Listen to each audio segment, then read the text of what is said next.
Olá pessoal, muito boa noite para você que nos assiste aqui na TVT e também nos acompanha pela Rádio Brasil Atual. O Revista Brasil TVT começa agora com a minha apresentação Cosmo Silva e da jornalista Maria Tereza Cruz. Boa noite, Maria Tereza. Boa noite, Cosmo. Boa noite a todos e todas que nos acompanham neste domingo aqui no Revista Brasil TVT. Em atos públicos, na última terça-feira, feriado de 7 de setembro, em Brasília e em São Paulo, Jair Bolsonaro subiu o tom em sua escalada contra as instituições. Chamou Moraes de canalha e afirmou que não mais cumpriria decisões do ministro. Abre aspas, dizer a vocês que qualquer decisão do senhor Alexandre de Moraes, este presidente não mais cumprirá. A paciência do nosso povo já se esgotou. Ele tem tempo ainda de pedir o seu boné e ir cuidar da sua vida. Ele para nós não existe mais, fecha aspas, afirmou na Avenida Paulista, na região central de São Paulo. No entanto, na tarde de quinta-feira, Bolsonaro recuou do tom golpista que marcou as declarações do mandatário nas últimas semanas. Segundo o comunicado, que foi publicado no site do Palácio do Planalto, as falas do presidente se deram no calor do momento, que, no entanto, nunca teve intenção de agredir quaisquer dos poderes. Esse assunto será tema no Revista Brasil TVT deste domingo, que também vai analisar e repercutir as reações das instituições que condenaram as falas antidemocráticas. OAB, STF, Câmara e Senado reagiram aos ataques. A presidenta nacional do PT, a deputada Gleisi Hoffmann, anunciou pelas redes sociais na quarta-feira que 9 partidos se articulam de forma unitária para definir os próximos passos pelo impeachment de Jair Bolsonaro. A reunião aconteceu no dia após atos golpistas de 7 de setembro. O Revista Brasil TVT deste domingo também repercute o clima político em Brasília, bem como o resultado das ações de policiamento do 7 de setembro, que terminou sem incidentes, e principalmente porque a tropa em São Paulo cumpriu a determinação de que PMs de folga não deveriam participar de manifestações políticas no feriado. O ministro do Supremo Tribunal Federal, Edson Fachin, votou na quinta-feira contra a aplicação do tese marco temporal na demarcação de terras indígenas no país. O STF julga desde o dia 26 de agosto se a demarcação de terras indígenas deve seguir o critério que define que indígenas só podem reivindicar a demarcação das terras que já eram ocupadas por eles antes da data da promulgação da Constituição de 1988, o chamado marco temporal. Relator do caso, Fachin defendeu que a posse indígena não se iguala à posse civil e não deve ser investigada sob a perspectiva e sim com base na Constituição, que garante a eles o direito originário às terras. O julgamento será retomado na próxima quarta-feira. Esse assunto também será discutido no programa de hoje. E para finalizar, temos um momento cultural com o Colibri na Quarentena. Você acompanha o Revista Brasil TVT também pelo YouTube, youtube.com/RedeTVT. E pessoal, esta semana o clima em Brasília ficou tenso e teve muitas reviravoltas desde o 7 de setembro. Ataques do presidente Jair Bolsonaro ao Supremo Tribunal Federal e à ministra do STF, recuo de Bolsonaro e carta à nação. Mas o tom conciliador demorou poucas horas e o presidente voltou a atacar o TSE e o sistema eleitoral brasileiro. Para falar sobre essa questão e o clima em Brasília, o Revista Brasil TVT conversa agora com a jornalista Tereza Cruvinel, que é colunista do portal 247 e comentarista da TV 247. Boa noite, Tereza Cruvinel. Prazer falar contigo. Boa noite, Cosmo. Boa noite, Maria Tereza. Um prazer participar deste Revista Brasil TVT.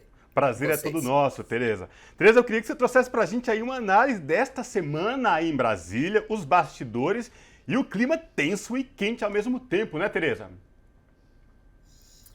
Pois é, foi semana de trepidação, né? Tivemos horas muito tensas antes do 7 de setembro, né? Sobretudo na véspera, quando os bolsonaristas, os militantes, a base social ali do presidente da República ameaçou até invadir o Supremo e romper o cerco policial e tal. Depois tivemos o dia 7, né, com o presidente passando de todos os limites, tanto nas declarações de Brasília, né, quando ele diz, ou o chefe desse poder enquadra o seu, né, o seu ministro, no caso Alexandre de Moraes, ou esse poder sofrerá as consequências, né? Isso foi uma ameaça de intervenção, ou de fechamento, ou de qualquer coisa no Supremo. Valia uma interpretação, ou esse poder sofrerá o quê, né? Mas foi uma ameaça. Depois disso tudo, temperatura altíssima, ele foi, digamos assim, rebatido, criticado, atacado por toda a classe política, né? Exceto ali pelo o Lira, que é um aliado leal, que fez um pronunciamento mais conciliador, um duro pronunciamento do presidente do Supremo Tribunal Federal, Luiz Fux, né? Reações do empresariado, reações do mercado, queda de bolsa e tal. Ou seja, diante do completo isolamento, das consequências políticas e econômicas, né, que estavam vindo no rastro do 7 de setembro, daquela ultrapassagem de todos os limites, né, admissíveis no regime democrático, depois disso tudo, ele pediu socorro. A quem? Pediu socorro ao Temer, ligou 3 vezes para o Temer, o que foi, gente, inclusive uma descortesia monumental, até para não falar outra coisa, com seus próprios articuladores políticos. O que fazia o Ciro Nogueira? Né? Se ele queria recuar e fazer ponte com o Supremo, o primeiro a tratar disso devia ser o chefe do Gabinete Civil, Ciro Nogueira. Mas por alguma razão que a gente ainda vai entender melhor, né? Eu acho que a gente ainda não entendeu bem o papel do Temer nessa história. Sabe, assim, representava o quê o Temer nessa história? Quem? Eu acho que nós ainda precisamos entender melhor. Mas sabe-se que ele ligou para o Temer 3 vezes, do dia 8 para o dia 9, né? Ontem, e já no auge do isolamento e, digamos assim, vendo a batata assando, né? E mandou um avião da FAB, né, aí em São Paulo buscar o Temer. Vejam só como ele estava precisando do Temer. E tivemos essa nota, né? Esse recuo. Agora, quem está com um problema é o Bolsonaro. Ele está com um problema de administrar a base radical dele, né? Que está frustrada, se sentindo traída, corneada e tal. Então, ele está com esse problema de administrar aqueles que achavam que iam assaltar o céu, né? Que iam invadir o Supremo, que iam fazer a invasão do Capitólio bem-sucedida. Né? Essa gente veio a Brasília e foi a São Paulo com uma expectativa de tomada do poder. E, no entanto, além de não ter havido isso, teve o recuo. Esse é um problema do Bolsonaro. Agora, para as oposições também tem uma consequência. Né? Eu sinto que esfriou, né? Aquele ímpeto do impeachment.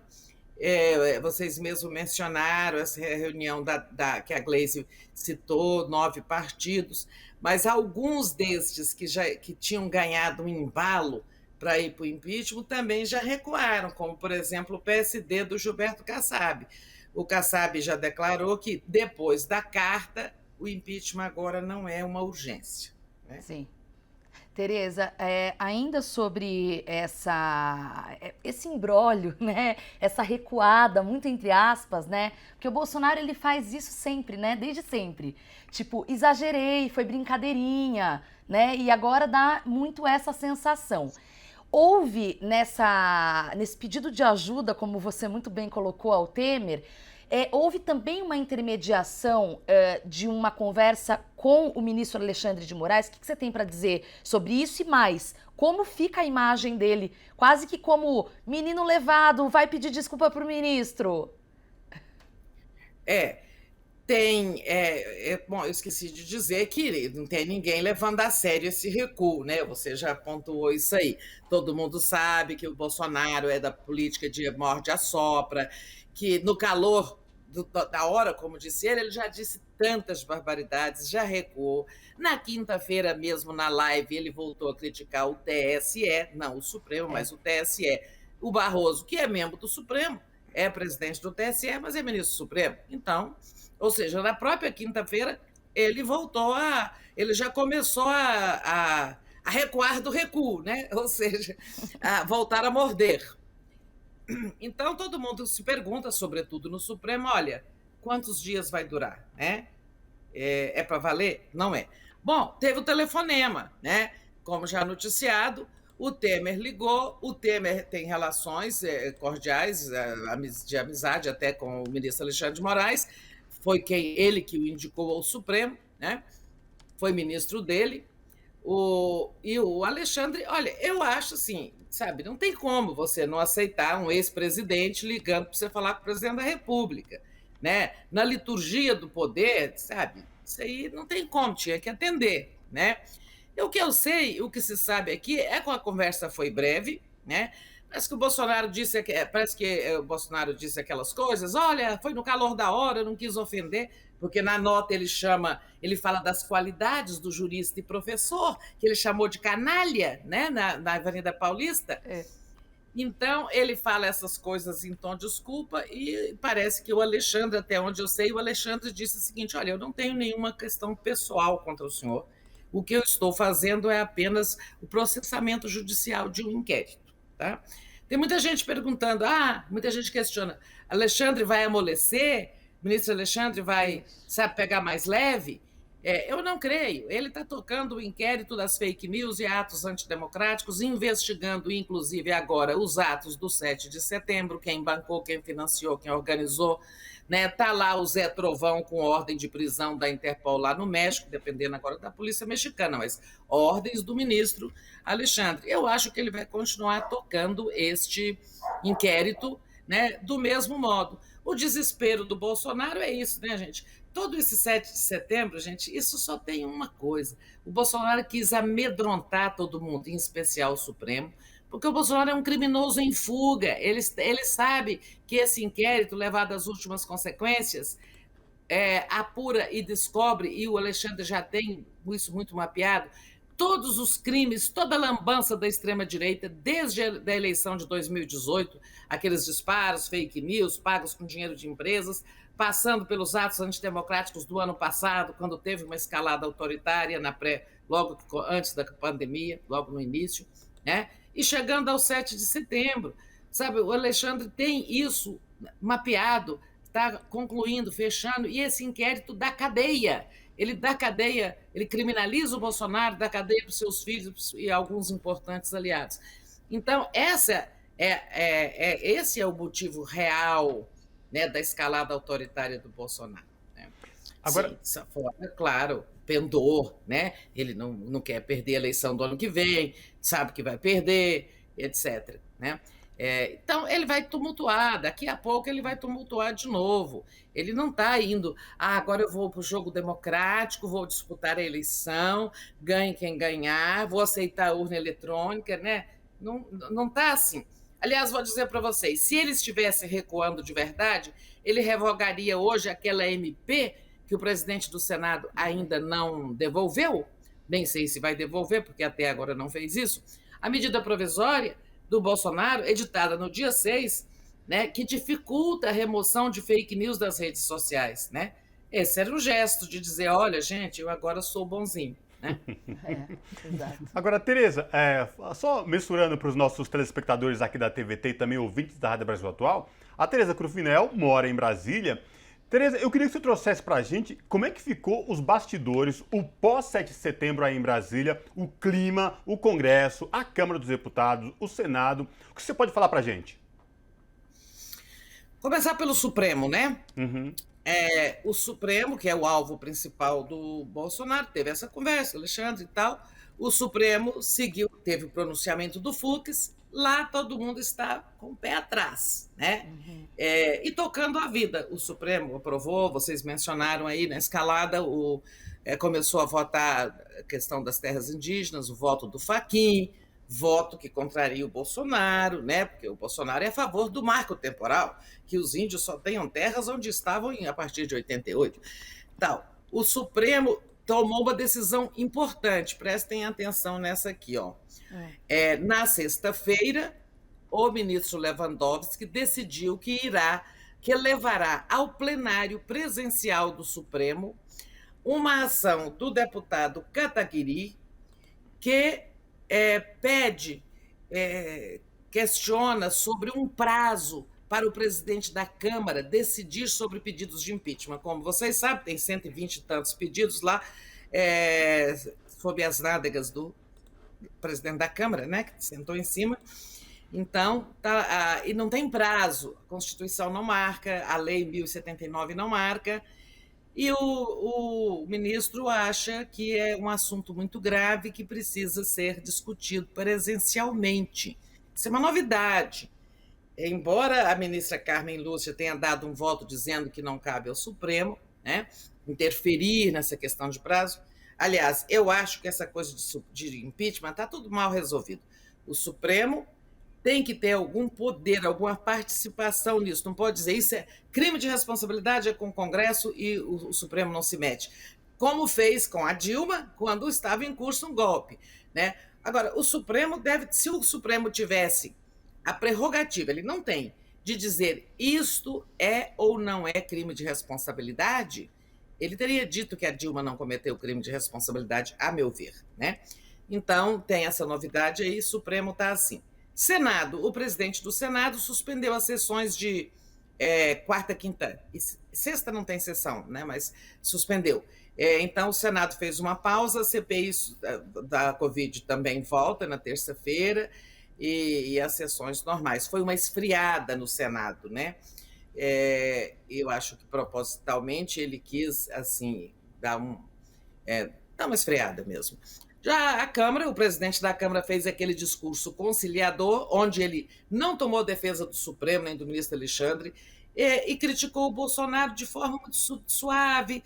Ele criticou o fato dele insistir no voto impresso, embora a Câmara já tenha enterrado esse assunto, e que o Brasil não aguenta mais esse palanque eletrônico, essas redes sociais, essas bravatas, etc. Mas em nenhum momento fez uma censura, né, ao próprio presidente da República, que ele defende e que ele protege, não colocando impeachment em votação. Então, e lá na Câmara, o que ele fez? O presidente da Câmara, Arthur Lira, ele tem um negócio, um botãozinho que chama rolo compressor. Quando ele quer assim, mudar de assunto, passar para frente, ele aperta aquele botãozinho e põe o rolo compressor para funcionar. E assim foi que na quinta-feira a Câmara votou de quarta para quinta o novo Código Eleitoral, uma matéria grande, complexa, ainda faltam alguns destaques, uma matéria que mexe profundamente com o pleito do ano que vem, né? Mas isso ocupou os deputados, assim, uma votação longa pela noite adentro, né? Então ninguém fala mais no 7 de setembro, sabe? Vamos para frente e tal. Essa é a técnica do Arthur Lira. E assim fez. Eu acho que assim depois da carta do Bolsonaro, dá uma descomprimida no ambiente, né? Uma distensão, mas isso é passageiro. O mercado fingiu que acreditou na conversão democrática do Bolsonaro, né? E aí a Bolsa subiu, que tinha caído quase 4%, recuperou, né? Reagiu positivamente, o dólar também recuou, que tinha se disparado. Mas o mercado sabe, precisa de acreditar em alguma coisa, fingir que acredita na conversão do Bolsonaro, porque o mercado, se ele diz, olha, isso é tudo mentira, tudo fingimento, aí a Bolsa vai continuar caindo, as pessoas vão continuar perdendo dinheiro, né? Então o mercado fingiu que acreditou. O Supremo está assim, de compasso de espera, e o Congresso sabe muito bem também que daqui uns dias vem outro estrilo autoritário do Bolsonaro. Agora, o movimento do impeachment, esse eu acho que ele perdeu força, assim, não na oposição, na esquerda, ali entre aqueles partidos de direita liberal, o que se dizem de centro, né, que estavam dispostos, o PSDB também, que estavam dispostos a começar a fazer uma frente ampla. Eu acho que eles dão uma pisada no freio agora, mas isso continua em pauta. Agora, gente, quem pode nos livrar mesmo do Bolsonaro, né? Para que o país não sangre mais 1 ano e 4 meses e tal, eu acho que é o TSE. Essa via do impeachment é muito difícil, o Centrão está alugado por Bolsonaro, o Arthur Lira também fez uma aliança, é difícil a questão, e é demorado o impeachment, né? Então, condenação por crime comum, tem muitos, mas isso depende de autorização da Câmara por 3/5, também não passa. E por isso eu digo, quem pode livrar o país do Bolsonaro para reduzir os danos, né? Porque isso, mais 1 ano e 4 meses, né? Nessa batidão, é muito prejuízo de toda ordem, prejuízo para a democracia, prejuízo para a estabilidade política e prejuízos econômicos, né? E sociais, sobretudo para os mais frágeis, né? Mais inflação, mais custo de vida, mais desemprego, mais estagnação da economia, quer dizer, mais desemprego.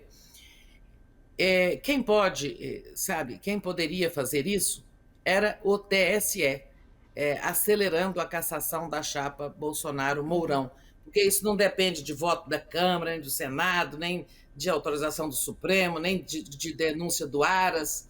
O TSE não depende de ninguém para fazer isso. Tereza, mas nesse caso, o Arthur Lira vai crescer os olhos dele, não? Dizem que ele não faz impeachment porque ele gosta dessa hipótese, porque ele vira presidente. Mas, assim, ele conhece bem a lei e não é bem assim ele vira presidente. Primeiro, ele vira presidente, segundo a Constituição, por 30 dias, até que o Congresso eleja indiretamente um presidente. Bom, alguém pode dizer, ele renuncia à presidência, o Marcelo de Castro, que é o vice-presidente, assume por 30 dias e ele vira o candidato indireto a presidente. Afinal, ele tem apoio da maioria absoluta dos deputados. Mas ele tem um problema também, né? Ele é réu e há o entendimento jurídico que, sendo réu, ele não pode assumir a presidência da República, tá? Nem provisoriamente, nem em viagens assim em que estiverem o Bolsonaro e o Mourão fora do país ou de licença, né? Ele poderia, por causa de ser réu em processo. Tereza, a gente já está com o tempo super esgotado, mas eu preciso te perguntar uma coisa ainda sobre a questão da base. Por conta do próprio ex-ministro Gilberto Kassab, que essa semana fez declarações com relação a alguma perda de apoio ali nos bastidores, principalmente na Câmara dos Deputados. Ou seja, a minha pergunta o Bolsonaro não saiu nem um pouquinho queimado, até com os que antes o apoiavam? A prova disso são os blogueiros da extrema-direita, que eles mesmos já reclamaram bastante, né, das inconsistências do presidente Bolsonaro. Não, eu acho que ele sai muito desmoralizado, com aliados e adversários, né? Ou aliados nesse sentido de a base radical, extrema-direita, esses estão se sentindo traídos, né? Sabe, o nosso presidente arregou, né? Aquela hashtag arregou. Arregou, não foi essa palavra? É isso exatamente. Mesmo. Então, assim, é isso que eu falei, ele tem um problema nesse momento, que é administrar a própria base, né? Decepcionou aliados do Congresso também, né?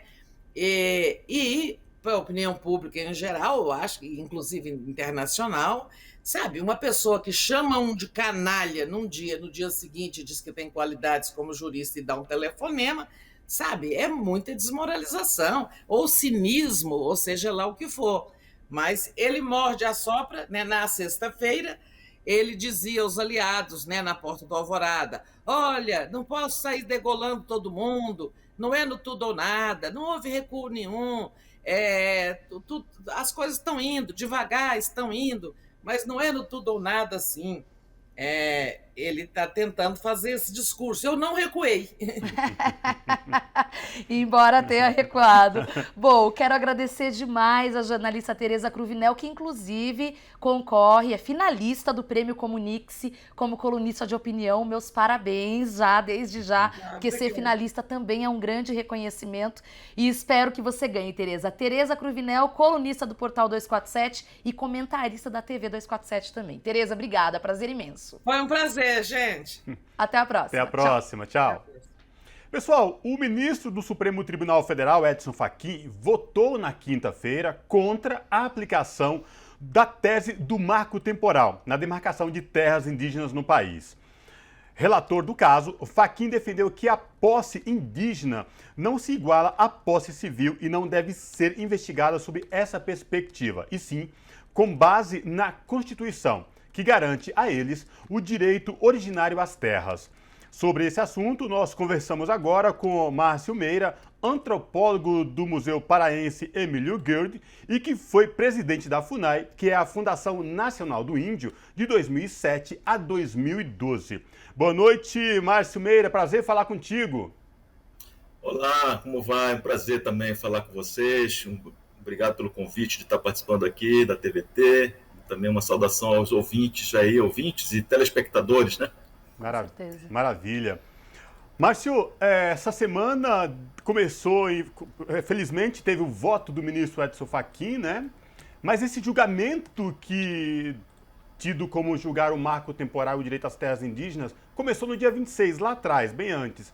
E a próxima semana vai ser decisiva. Eu queria que você trouxesse para os nossos telespectadores aqui da TVT e ouvintes da Rádio Brasil Atual um panorama desse julgamento e o que é que está em jogo especificamente. Olha, realmente esse julgamento ele é o julgamento mais importante desde a promulgação da Constituição de 1988.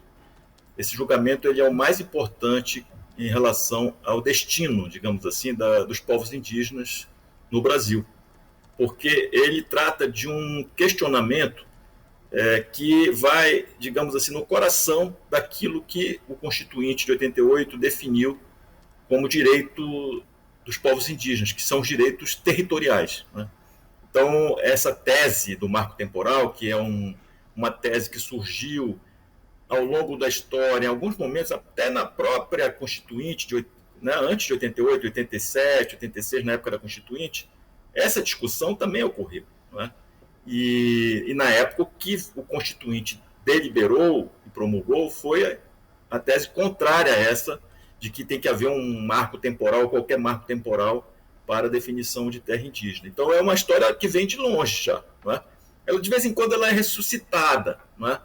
E agora, nesse contexto que nós estamos vivendo no Brasil, desde 2019, sobretudo, mas vem de antes, desde a época do golpe, né, do Temer, contra a presidenta Dilma, que nós vemos aí um avançar cada vez mais de questionamentos, tanto no Poder Judiciário, quanto também ações concretas, né, questionando esse direito. E isso veio resultar agora nessa decisão do Supremo. Por isso que ela é tão importante, porque um fator fundamental dela é que, corretamente, no meu ponto de vista, o Supremo Tribunal Federal decidiu que ela será uma decisão chamada de repercussão geral, ou seja,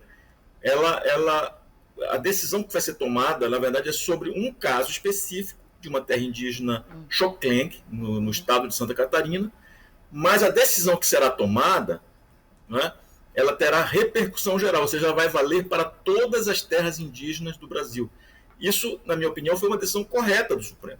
Por quê? Porque é preciso, sim, definir claramente, não é? A Suprema Corte do país precisa definir claramente o que a Constituição de 88 estabelece efetivamente no seu capítulo 8º, né? Artigo 231, 232, que é aquele que trata dos direitos indígenas, não é? Então, por isso que é tão importante essa decisão do Supremo, e acredito que o voto já dado pelo ministro Fachin foi um voto exemplar, na minha opinião. O voto dele é um voto exemplar, e no final do voto dele, inclusive, ele estabelece, né, digamos, as teses que, na opinião dele, devem vigorar, e inclusive com 10 pressupostos, todos eles, no meu ponto de vista, absolutamente adequados e corretos, baseados no que diz o texto constitucional.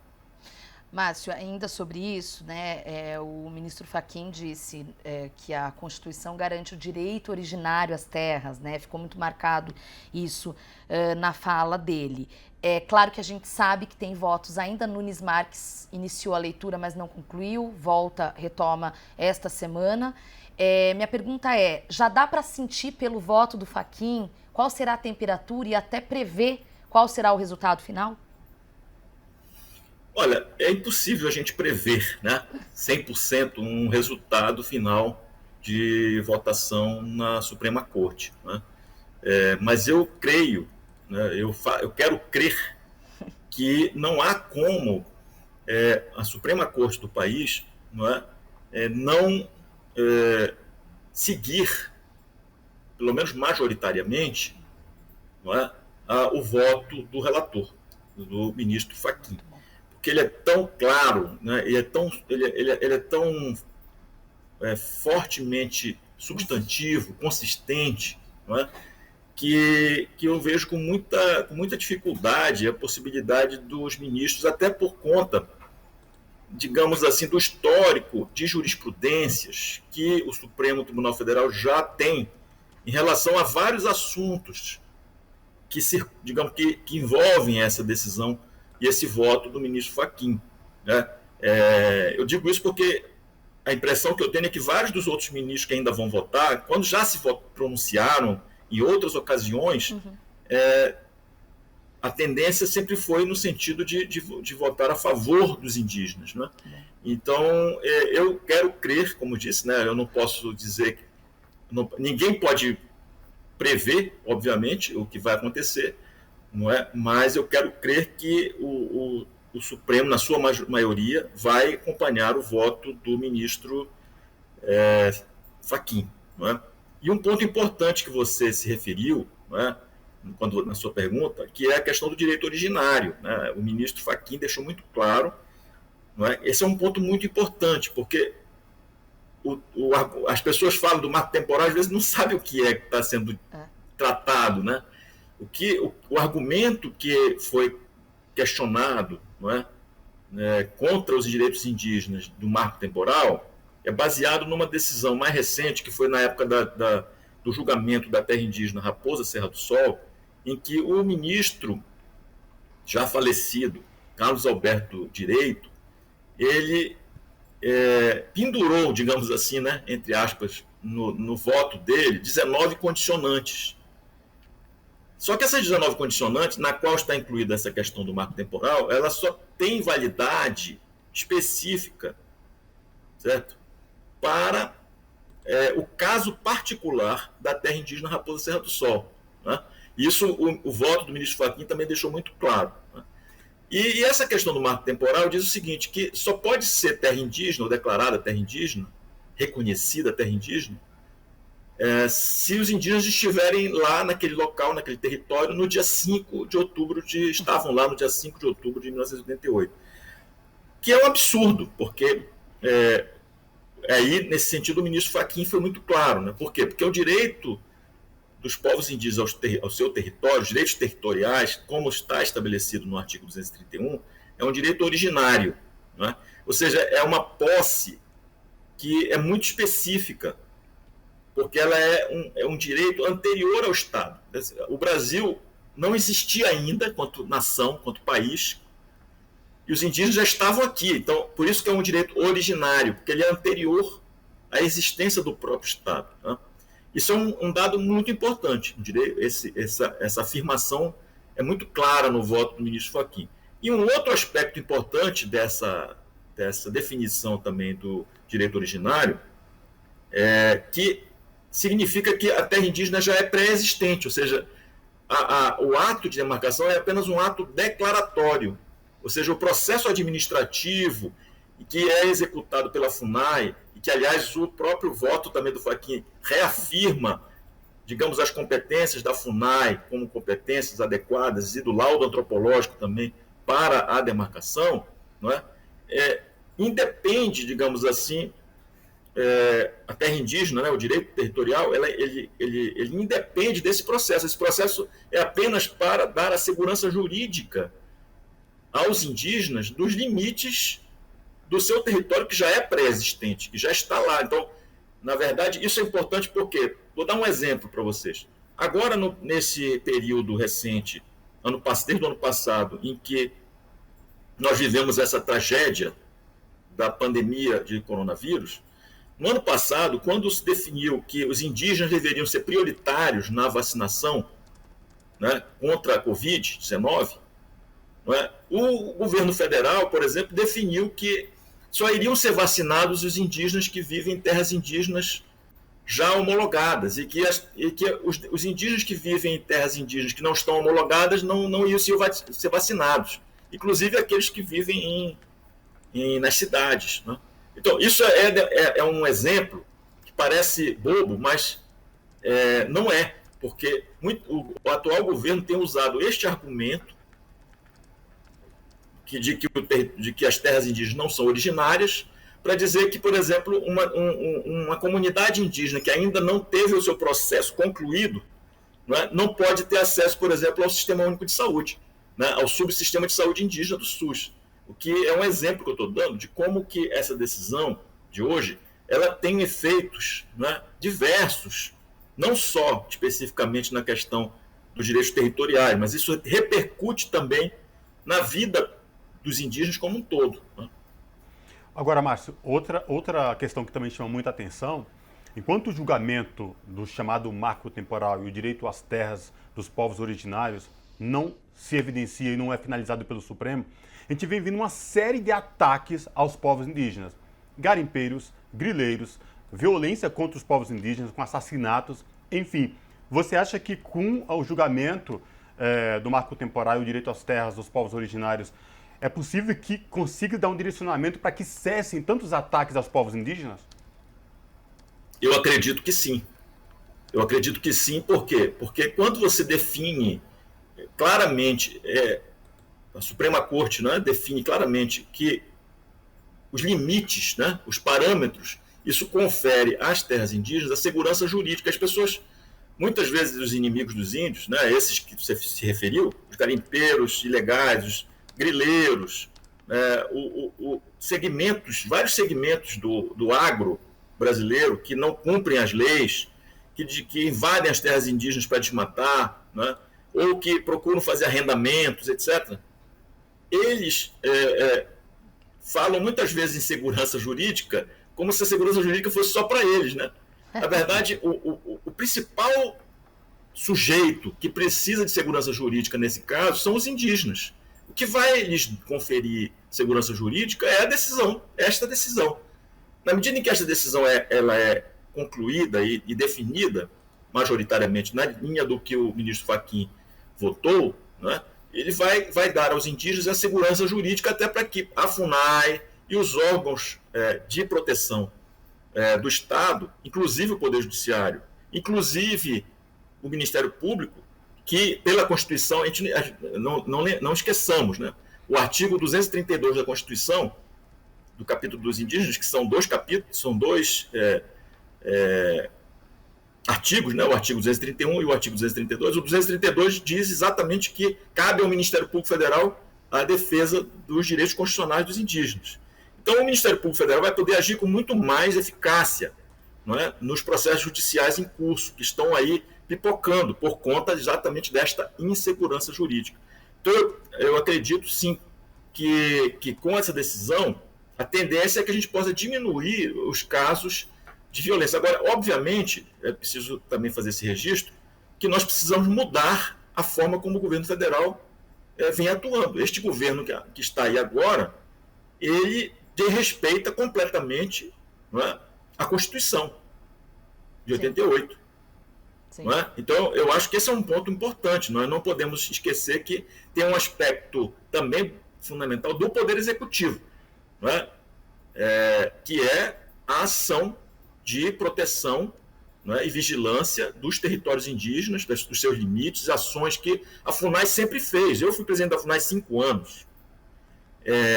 Eu nem me lembro, nem poderia dizer para vocês quantas operações que nós fizemos em companhia da Polícia Federal, do IBAMA, do ICMBio, para, por exemplo, coibir invasões de madeireiros, garimpeiros, grileiros em terras indígenas, inclusive fazendo o que a gente chama de desintrusão, que é a retirada desses invasores ilegais dentro das terras indígenas. Inclusive, nós fizemos isso, vocês devem lembrar, no caso da Raposa Serra do Sol, quando foi homologado, que nós tiramos de lá, com a Polícia Federal, os arrozeiros que estavam lá dentro de forma ilegal.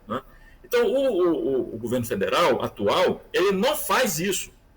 Ou seja, ele não cumpre o seu papel constitucional de defesa e de proteção desses territórios. Então, é um registro que eu faço. Quer dizer, é claro que essa decisão do Supremo é fundamental, mas vai ser necessário que o Poder Executivo, e para isso nós precisamos mudar este governo, Porque com este governo que nós temos aí, infelizmente, nós não podemos ter qualquer expectativa. Eu, pelo menos, não tenho. A minha expectativa é que esse governo saia o mais rápido possível para que o país volte, digamos assim, a ter uma presidência da República que efetivamente cumpra o que está estabelecido na Constituição de 88, né? Sem dúvida. Em relação à política indigenista. Márcio, eu ia justamente fazer uma pergunta nessa direção, aproveitar a sua expertise por ter presidido a FUNAI e perguntar sobre o processo de desmonte da FUNAI, ou seja, o que na sua avaliação ela é hoje e o que ela deveria ser, né, na verdade. Porque eu acho que as pessoas às vezes não sabem qual é a importância da FUNAI. Pois é uma ótima pergunta. A FUNAI é uma instituição do Estado brasileiro que tem como atribuição todos esses aspectos que a gente se referiu aqui, por exemplo, em relação às demarcações, os processos administrativos de demarcação de terra indígena. Esse é o centro, digamos assim, das atribuições da FUNAI. Tá? E esses procedimentos são procedimentos estabelecidos de forma completa, digamos assim, pelo marco legal brasileiro. Ou seja, está estabelecido pela Constituição Federal, está estabelecido pela Lei 6.001, que é o Estatuto do Índio, está estabelecido por decretos, portarias. Então, é por isso que a gente diz o seguinte, que o processo de demarcação quando ele se completa, ele é um fato jurídico perfeito, né? Porque ele cumpre toda a legislação brasileira. Quem executa isto dentro do governo brasileiro, dentro do Estado brasileiro, é a Fundação Nacional do Índio. Esse é o centro das ações da Fundação Nacional do Índio. Bom, além disso, a FUNAI também é responsável pela coordenação de toda a política indigenista brasileira, que vai além dos, digamos, atributos específicos da FUNAI. Por exemplo, a educação escolar indígena é uma atribuição do Ministério da Educação, em parceria com os estados e municípios. A saúde indígena é uma atribuição do SUS, do Ministério da Saúde, também dentro do Sistema Único de Saúde. Mas a FUNAI ela tem um papel de coordenação, de articulação dessas políticas, não é? E nós fizemos isso durante os governos do presidente Lula, da presidenta Dilma. A FUNAI tinha esse papel, inclusive nós criamos, o presidente Lula na época, em 2007, instituiu, né, inicialmente a Comissão Nacional de Política Indigenista, que era uma comissão que reunia os órgãos do governo, como a FUNAI coordenando, mas também ministérios, e os representantes indígenas escolhidos pelas comunidades, e ali era feito o diálogo institucional, onde nós discutíamos a política indigenista como um todo, né? A presidenta Dilma, já no mandato dela, transformou a comissão em Conselho Nacional de Política Indigenista e realizou a primeira Conferência Nacional de Política Indigenista. Tudo isto foi jogado na lata do lixo pelo atual governo, e já ainda no governo Temer. Nós não podemos esquecer que talvez o primeiro ato do atual presidente foi, através de uma MP, desmontar completamente a FUNAI.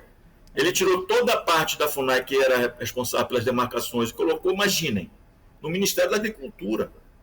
É como entregar o galinheiro para para a raposa, né? Cuidar. Então, quer dizer, o que aconteceu foi que a FUNAI foi desmontada logo no primeiro dia de governo pela MP, se eu não me engano foi a MP 870, que foi a primeira MP emitida pelo governo que desmontou administrativamente completamente vários órgãos do governo, inclusive a FUNAI. Foi preciso esperar mais de 6 meses para que o Supremo decidisse que a FUNAI deveria voltar a ser como ela era administrativamente, em função de uma ação direta de inconstitucionalidade que foi movida no Supremo contra o governo, né? E o Supremo disse, não, a FUNAI não pode sofrer esta modificação, porque justamente a FUNAI ela executa aquilo que está estabelecido no artigo 231, que aí mexe com outro ponto importante dessa decisão do ministro Fachin, que se trata de uma cláusula pétrea da Constituição.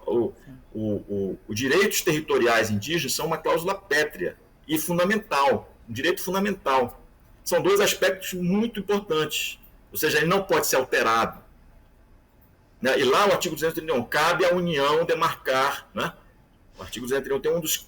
Então, quer dizer, a União aí, quem é da União que executa as demarcações? É a FUNAI. Então, a FUNAI é um órgão extremamente importante. E aqui eu queria registrar uma coisa, importantíssima também. Na época que nós estávamos, o presidente Lula estava no governo, nós fizemos uma série de concursos para aprovisionamento, né, de servidores da FUNAI, que não eram feitos há mais de 10 anos. Quer dizer, quando nós fizemos os concursos em 2009, fazia mais de 10 anos que a FUNAI não tinha concurso. A FUNAI estava quase que sendo asfixiada porque a maioria dos seus funcionários estava se aposentando e não tinha substitutos. Né? Então, se hoje a FUNAI ainda está funcionando, até porque tem servidores de carreira altamente qualificados, que merecem todo o nosso respeito e que, inclusive, estão garantindo muitas das ações na ponta da FUNAI, não é? No atual governo, porque são servidores que têm amor ao que fazem e têm compromisso com o que fazem e que têm, inclusive, uma competência técnica muito relevante, não é? Nesses processos administrativos que eu me referi. Então, a gente tem que aplaudir, na verdade, os servidores da FUNAI que estão resistindo a um verdadeiro ataque, muitas vezes com assédio moral e outras arbitrariedades, né, que são cometidas porque hoje o comando da FUNAI foi entregue a pessoas que não têm o menor conhecimento sobre a política indigenista. Na verdade, são pessoas que são contra os direitos indígenas. É só você ver o caso agora da decisão do Supremo, né, o caso desse julgamento no Supremo, você viu que, no caso, esse julgamento é feito em função de um questionamento que a FUNAI fez a uma ação.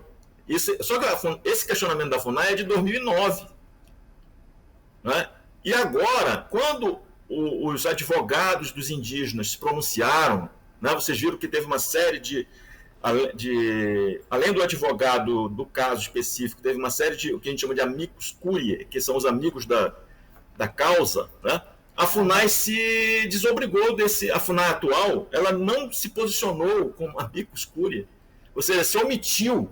A FUNAI, na verdade, está o comando da FUNAI, né? Não a FUNAI como instituição, os seus servidores de carreira que devem ser aplaudidos porque estão lá cumprindo a sua função, numa situação bastante difícil, né? Mas o comando político da FUNAI, o Ministério da Justiça, que é o órgão a qual a FUNAI está vinculado, estão se omitindo criminosamente, na minha opinião, porque essa omissão, né, ela pode resultar num destino terrível para os povos indígenas, né? No caso do Brasil. Eu diria que essa decisão do Supremo sobre a questão das terras indígenas, gente, não é só uma decisão sobre os indígenas ou sobre o futuro dos indígenas. Tem uma decisão que diz muito sobre que Brasil, que nação que nós queremos para o futuro. Qual é o Brasil que nós queremos para o futuro? Porque se nós rompermos com um direito constitucional, que é uma cláusula pétrea, um direito fundamental, como foi colocado pelo próprio voto do ministro Fachin, o que nós vamos, então, fazer da Constituição de 88? Aí você quebra um paradigma jurídico fundamental. Tipo, qual será o próximo passo, né?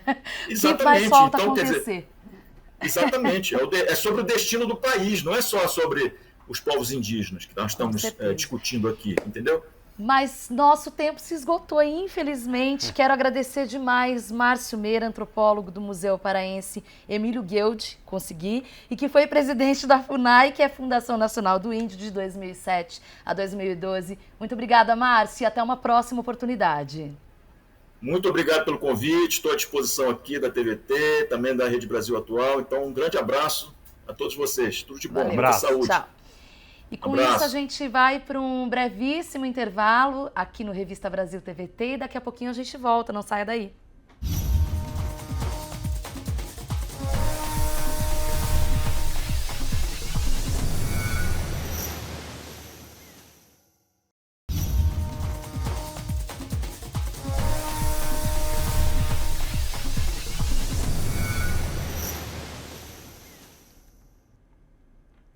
De volta com Revista Brasil TVT, aqui na TVT e também na Rádio Brasil Atual.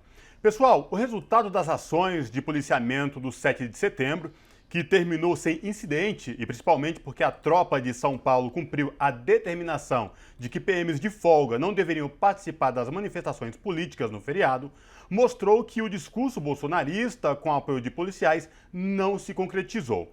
Para repercutir esse assunto, o Revista Brasil TVT conversa agora com Glauco Carvalho, que é coronel da reserva, ex-comandante do policiamento da cidade de São Paulo e doutor em ciência política pela Universidade de São Paulo. Olá, Glauco Carvalho, prazer falar contigo. Seja muito bem-vindo.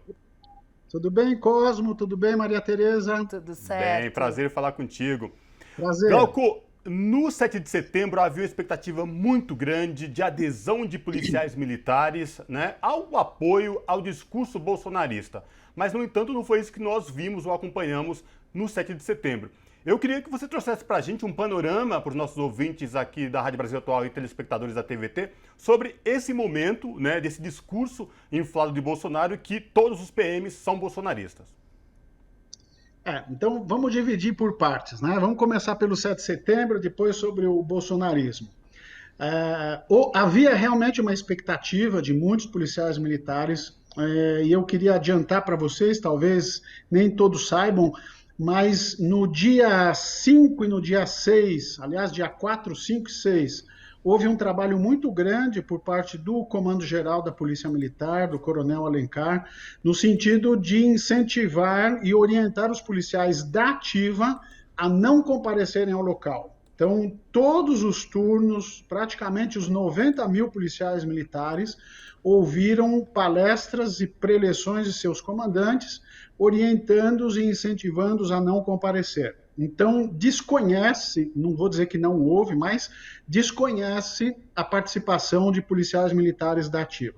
E houve, evidentemente, um trabalho muito intenso, tanto por parte da Corregedoria, como por parte do Departamento de Inteligência, em acompanhar o evento, em ter agentes disfarçados, para poder identificar eventual participação de policiais militares da ativa ou, eventualmente, algum outro incidente. E ainda bem que tudo correu bem, nós não tivemos maiores intercorrências. Com relação ao bolsonarismo dentro das polícias militares, é um fato concreto, eu acho que não há como se negar isso, e eu acabei sendo alvo de muitos grupos por admitir isso e por alegar realmente a existência desses grupos. Eles existem não apenas e tão somente na Polícia Militar. A Polícia Civil também tem grupos bolsonaristas. Eu diria que o bolsonarismo é um movimento que antecede Bolsonaro. Na realidade, o Bolsonaro é o ícone da expressão política de um movimento que existe no Brasil, talvez desde o século XIX.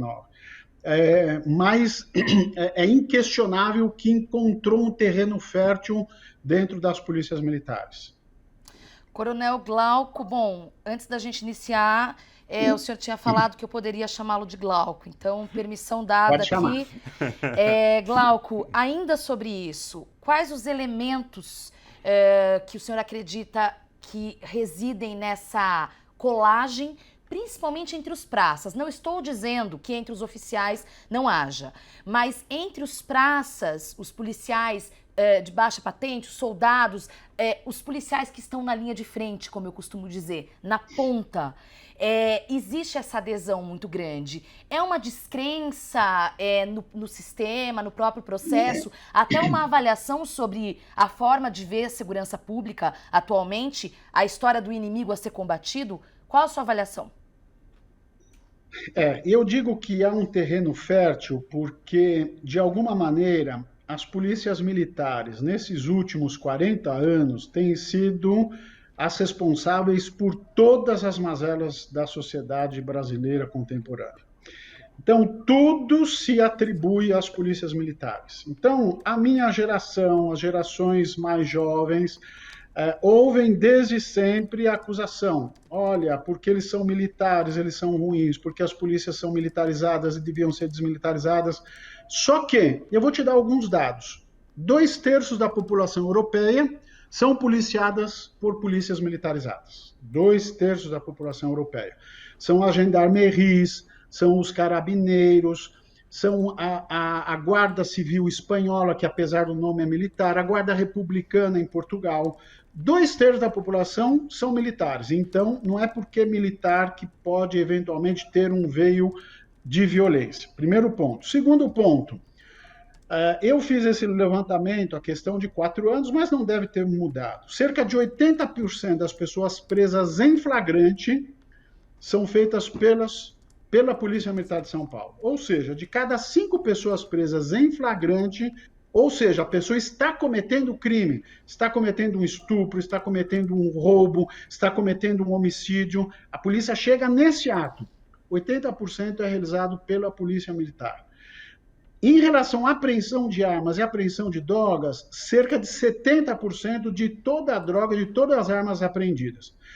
Os outros 30%, no caso das armas, e os outros 30%, no caso de prisões em flagrantes, se devem à Polícia Civil, Forças Armadas, às inúmeras guardas municipais que existem no estado de São Paulo.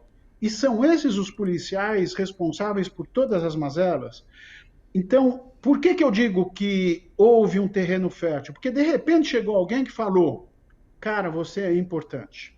Então, de repente, aparece um líder que tem características populistas, um líder que tem características autoritárias, mas que disse para o policial, olha, cara, você é importante, você tem valor.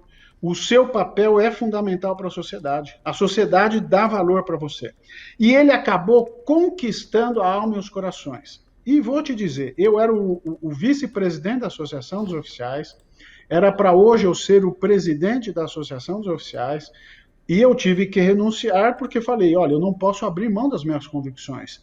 E a minha convicção é de que o Bolsonaro não é uma figura pública boa para o Brasil. Só que os meus colegas não entenderam assim. E eu, democraticamente, porque se eu sou representante de um segmento e ele é majoritariamente bolsonarista, se eu defendo a democracia, evidentemente que eu devo renunciar. E eu renunciei no ano passado. Portanto, a força do bolsonarismo ela é muito grande e uma das razões que eu atribuo muito grande é ele ter ocupado esse espaço. E eu vou adiantar para vocês, eu estou tentando agora voltar para o meio acadêmico, estou tentando agora entabular algum tipo de pesquisa, fui conversar hoje com a professora Maria Hermínia, exatamente sobre uma série de assuntos, ela é do SEBRAP, e estávamos falando exatamente sobre essa característica. E a ditadura militar acabou faz 40 anos, e até hoje nós estamos com esse negócio, as polícias militares, herdeiras do... E não são. Meu mestrado foi sobre a sedimentação da força pública durante a Primeira República. Elas já existiam lá na Primeira República, elas já existiam no Império, mas criou-se essa pecha, olha, eles foram criados na ditadura militar. Então, o que eu digo sempre? Precisa haver um movimento de conciliação. O Brasil hoje ele vive do ódio, ele vive pelo ódio, ele vive para o ódio, ele vive num antagonismo imenso. Nós precisamos parar, serenar os ânimos. Não vai ser agora, porque o Bolsonaro, eu não acredito nessa carta dele de ontem, eu acho que isso vai durar aí algumas horas, alguns dias. Está durando até demais já, né? Não vai ser no governo dele, mas o Brasil vai precisar em algum momento se reconciliar. Então, isso se aplica também à segurança pública. São os policiais militares que mais morrem na segurança pública no Brasil. Eu visitei a polícia de Nova York, você olha o mural dos heróis da polícia, como nós temos aqui, a maioria deles são de policiais investigativos, porque é o cara que vai descaracterizado, é o cara que vai se infiltrar numa quadrilha. Aqui em São Paulo, quase 100% dos policiais mortos são policiais militares em serviço. Nós precisamos entender um pouco isso. E eu sei que há um antagonismo grande de alguns segmentos da sociedade hoje em relação às polícias militares, mas nós precisamos entender um pouco as dores desse policial. Por que chegou nesse ponto? E realmente eu fiquei estarrecido com essa situação. Eu confesso para vocês que eu não esperava isso. Mas, enfim, é um quadro, é um fato, é um dado hoje posto, e a gente precisa entender melhor um pouco de como se chegou a isso. O Glauco, o que chega a aparecer e aí para muitas pessoas é que, de fato, os governantes não levam a sério a questão de segurança pública como prioridade no sentido de ser uma segurança que eduque, que traga paz, onde a sociedade seja amiga, de fato, das corporações da Polícia Militar e que tire essa mancha que, como você bem falou, vem desde a ditadura militar. Passado décadas já do fim da ditadura militar, por que ainda é tão difícil se tratar a segurança pública, como você bem falou, dessa forma, uma segurança pública que se aproxime polícia, cidadão, sociedade civil, polícia? Eu vou te dizer de uma forma assim muito simples. Primeiro, que o policial militar, ele é o único elemento que atua na segurança pública. Então, se você for para os bairros mais simples, os bairros mais humildes, as periferias da cidade de São Paulo e da Grande São Paulo, praticamente o único elemento do Estado que está nessas localidades é o policial militar. E a situação dele é muito, muito difícil. Eu digo isso porque eu tenho uma atuação, eu fui diretor de Polícia Comunitária e Direitos Humanos da corporação, exerci outras funções além dessa que vocês citaram. Eu tenho um vínculo muito forte com o cumprimento estrito da lei, mas eu trabalhei na área operacional no início da minha carreira e no fim da minha carreira. E percebi como é difícil o trabalho do policial hoje, atualmente, nessa área operacional. Porque o policial militar, ele é praticamente o único agente do Estado nessas áreas mais humildes, mais simples, mais pobres, mais periféricas das grandes cidades. Então, é ele que vai atender a ocorrência, é ele que vai atender o parto, é ele que vai atender o mal súbito, é ele que vai para o tiroteio. E eu atuei muito de perto nas chacinas que ocorreram.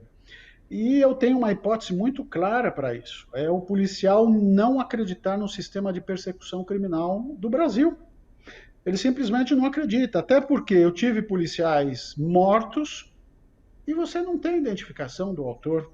Então, é um salve-se quem puder. Né? E o policial quer ficar vivo. Eu compreendo plenamente isso. Porque se o colega dele é morto e você não identifica quem perpetrou aquele crime, é claro, ele vai se defender pelos meios que ele tem. Porque na periferia não existe promotor, na periferia não existe juiz, na periferia não existe policial civil, as equipes da Polícia Civil são muito pequenas, as equipes investigativas, é o policial militar solto no mundo. Então, nós precisamos entender um pouco esse indivíduo, nós precisamos entender um pouco esse profissional, nós precisamos fazer uma sociologia desse profissional antes de dizer, eu quero acabar com essa PM, eu quero acabar porque eles são militares. Não, não é assim. E eu tenho a impressão, a triste impressão, que o Bolsonaro ele vai acabar, ele vai destruir um caminho que começou há 35 anos. Por quê? Porque ele está reavivando todos esses sentimentos péssimos que as pessoas têm em relação ao militar. É inexorável isso. E nós vamos continuar esse processo tudo de novo e começar tudo de novo. Mas é a vida, é o que tem para hoje, mas nós que pregamos a paz, nós que pregamos o cumprimento restrito da lei, nós que não defendemos o ódio, o rancor, nós temos que ter um pouco de compreensão desse momento e fazer uma conciliação entre os opostos. Esse é o nosso papel nesse Brasil contemporâneo. Coronel Glauco, infelizmente, nosso tempo se esgotou. Queria ficar aqui mais tempo conversando contigo. Glauco Carvalho, coronel da reserva, ex-comandante do policiamento da cidade de São Paulo e doutor em ciência política pela USP. Volte sempre, prazer em conhecê-lo. Até uma próxima.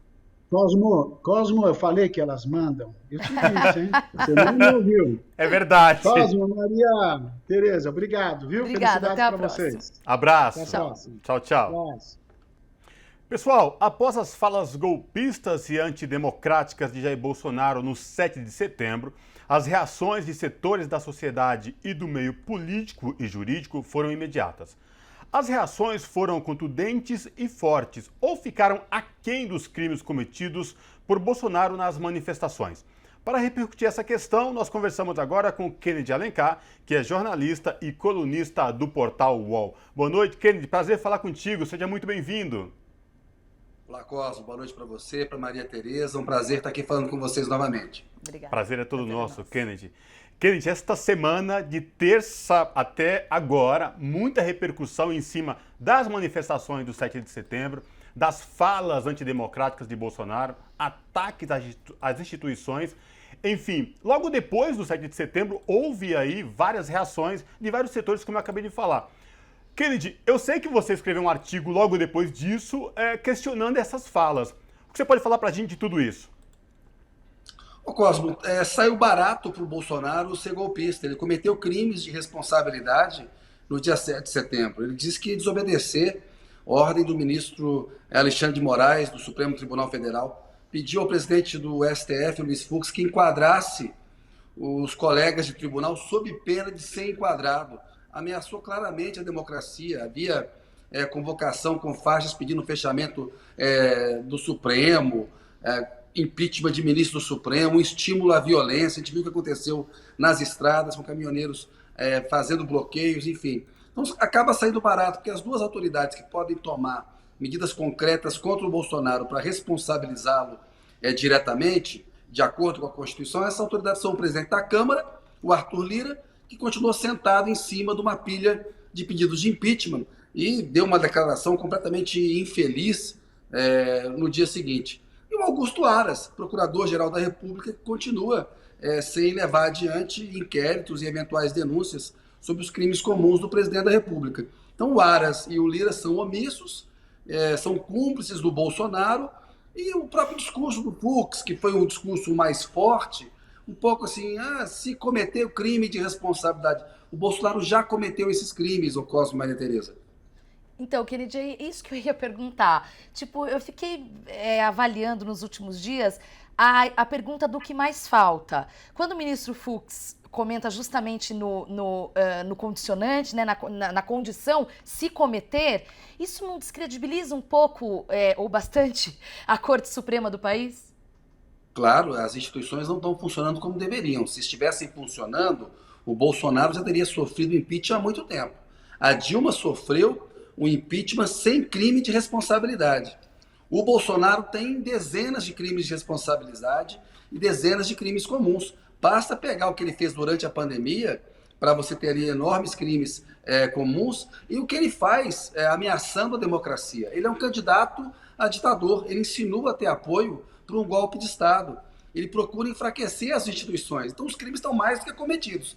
A reação do Fux mostra que essas instituições não estão funcionando bem. Agora, Kennedy, o que chama a atenção é que há um longo tempo manifestações antidemocráticas de Bolsonaro vêm acontecendo constantemente. Ataques às instituições, ou seja, nenhum apreço ao Estado Democrático de Direito. E aí vem notas de declarações de repúdio e continua. Parece que é um jogo de empurra-empurra do Bolsonaro testando até onde vai, até onde ele pode ir. Você também avalia dessa mesma forma? Sem dúvida, ele é o tempo inteiro, ele está pressionando, porque na verdade ele quer correr da CPI da pandemia, da justiça, da polícia, ele quer proteger a ele mesmo e os filhos, né? Ele foi aconselhado pelo Michel Temer. Quando o Temer deixou a presidência da República, ele foi preso pela Polícia Federal. As investigações continuaram. Isso pode acontecer com o Bolsonaro. O filho do presidente da República, Carlos Bolsonaro, é suspeito, é investigado por chefiar um esquema de fake news, uma máquina de difamação dos adversários.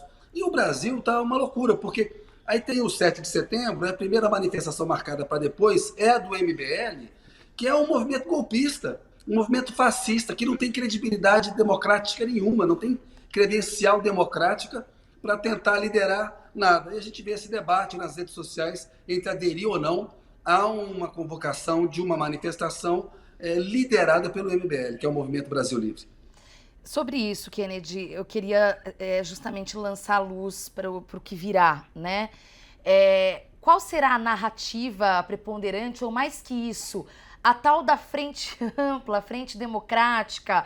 A história do impeachment ganhou força, até com declarações do ex-ministro Gilberto Kassab, que aí depois deu uma recuada, né, uma amenizada ao longo dessa semana.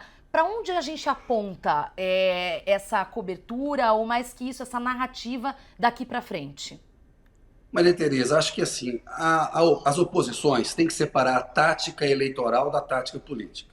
Então, claro que seria o momento de uma reedição de um movimento parecido com o das diretas já, no final da ditadura militar, tentou aprovar uma emenda constitucional para que a gente votasse diretamente. Acabou fracassando no Congresso, mas aquilo selou de vez o fim da ditadura. O que foi bonito naquele momento? Estavam juntos no palanque o Ulisses Guimarães, o Lula, o Tancredo, o Mário Covas, o Leonel Brizola.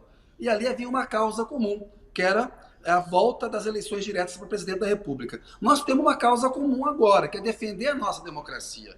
Ela está sob ameaça. O Bolsonaro vai continuar com uma narrativa falsa, né? A narrativa do Bolsonaro é falsa. Lá na CPI da pandemia, eles não sabem muito bem o que significa a palavra narrativa. Tem narrativa verdadeira e tem uma narrativa falsa. A do Bolsonaro é falsa. O que na minha avaliação, deveria acontecer? Os democratas deveriam separar a estratégia eleitoral, a tática eleitoral da tática política. Então o Ciro continua com a campanha dele, o Lula com a dele, o Dória também, mas todos eles se unem, junto com entidades da sociedade civil, para convocar um grande ato e mostrar que tem peso popular maior do que o Bolsonaro, para que ele não fique com essas manifestações que ficaram aquém do que ele imaginava que levaria, tentando emparedar as instituições. Aí eu acabei escrevendo uma coluna dizendo que o MBL não tinha a credencial para liderar essas manifestações pelo seu passado. O MBL até pode subir nesse palanque, mas tem que pegar uma ficha lá no fim da fila. Concordo. Não pode querer sentar na janelinha.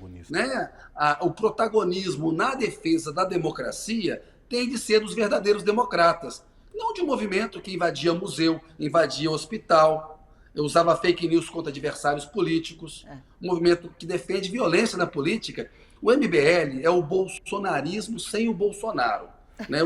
O ideário, a ideologia é toda a mesma. Eles são regressivos nas políticas para as minorias, na política ambiental, na política social, na economia, em questão de arma. Como é que esse grupo, que é um grupo autoritário, que não pertence à direita democrática, acha que pode liderar um movimento contra o Bolsonaro? Eu acho que é um erro dos setores de esquerda que vão aderir a essa manifestação do dia 12. Porque se a gente for lembrar, essa manifestação, ela primeiro foi convocada como uma manifestação nem Bolsonaro, nem Lula.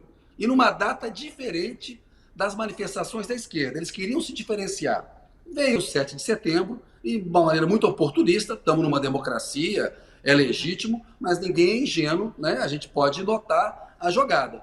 É uma jogada que mescla esse falso moralismo do movimento com um oportunismo político.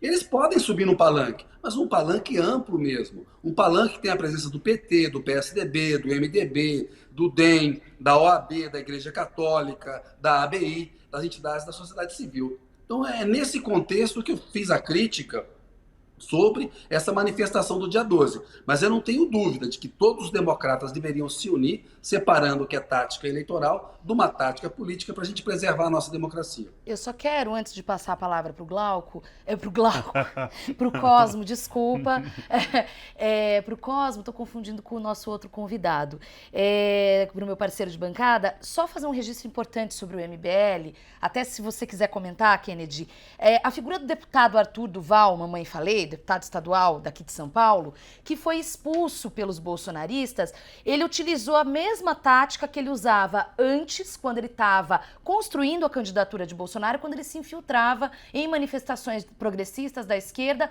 para provocar. Só que agora ele muda de lado e tenta sair aí também como um herói. Isso pode ser bastante perigoso, né, Kennedy?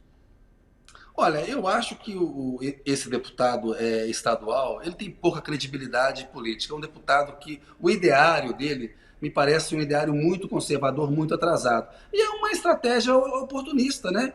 De tentar ficar em evidência. Foi lá numa passeata, arrumar uma confusão, gravar uns vídeos. Enfim, estamos numa democracia, esses personagens podem fazer esses gestos histriônicos, mas não é ninguém que eu realmente leve a sério como uma liderança que tenha algo a dizer aos brasileiros, entendeu? Num momento tão grave como esse. A gente tem que estar escutando o Lula, o Ciro, o Fernando Henrique, o Rodrigo Maia, o Dória. Eles têm as diferenças ideológicas deles, as disputas eleitorais deles, mas são pessoas que, neste momento, têm muito mais a contribuir para o debate em defesa da democracia do que essas figuras menores do MBL, na minha avaliação.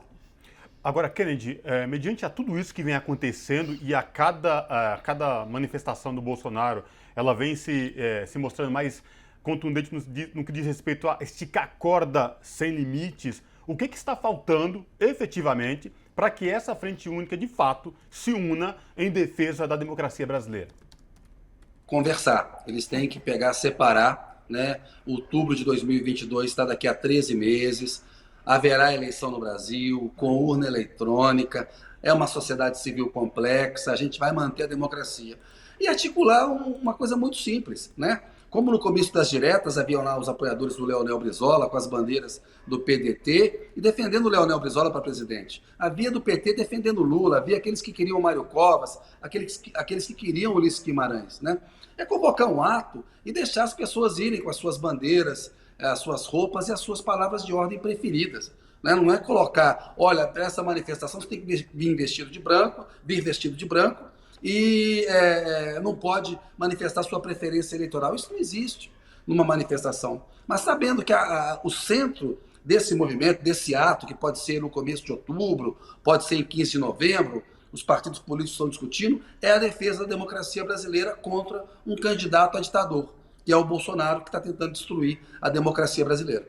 Ô, Kennedy, só cortando, Maria Tereza, isso que você falou é muito importante, porque lá atrás, naqueles atos do MBL, a gente ouviu uma frase especificamente sem partidos políticos, sem bandeiras e sem ideologia política. Como assim? É um ato político. Como esquecer essa questão, né? É um movimento autoritário, é um movimento que nega a política, é um movimento que fez muito mal ao Brasil, estava de mão dadas com o Bolsonaro, foi expulso pelo Bolsonaro. Eles queriam ter protagonismo num governo regressivo. Nem o Bolsonaro quis o MBL. Eu acho que é um movimento que não pertence à direita democrática, não tem o meu respeito pela forma como eles fazem política. Eles usam fake news contra os adversários, eles demonizam a política, eles não contribuem para elevar o debate democrático. Nesse momento, eles estão ali numa espécie de um recuo tático, tentando pegar carona, porque ficou insustentável para eles, o próprio Bolsonaro não os quis mais.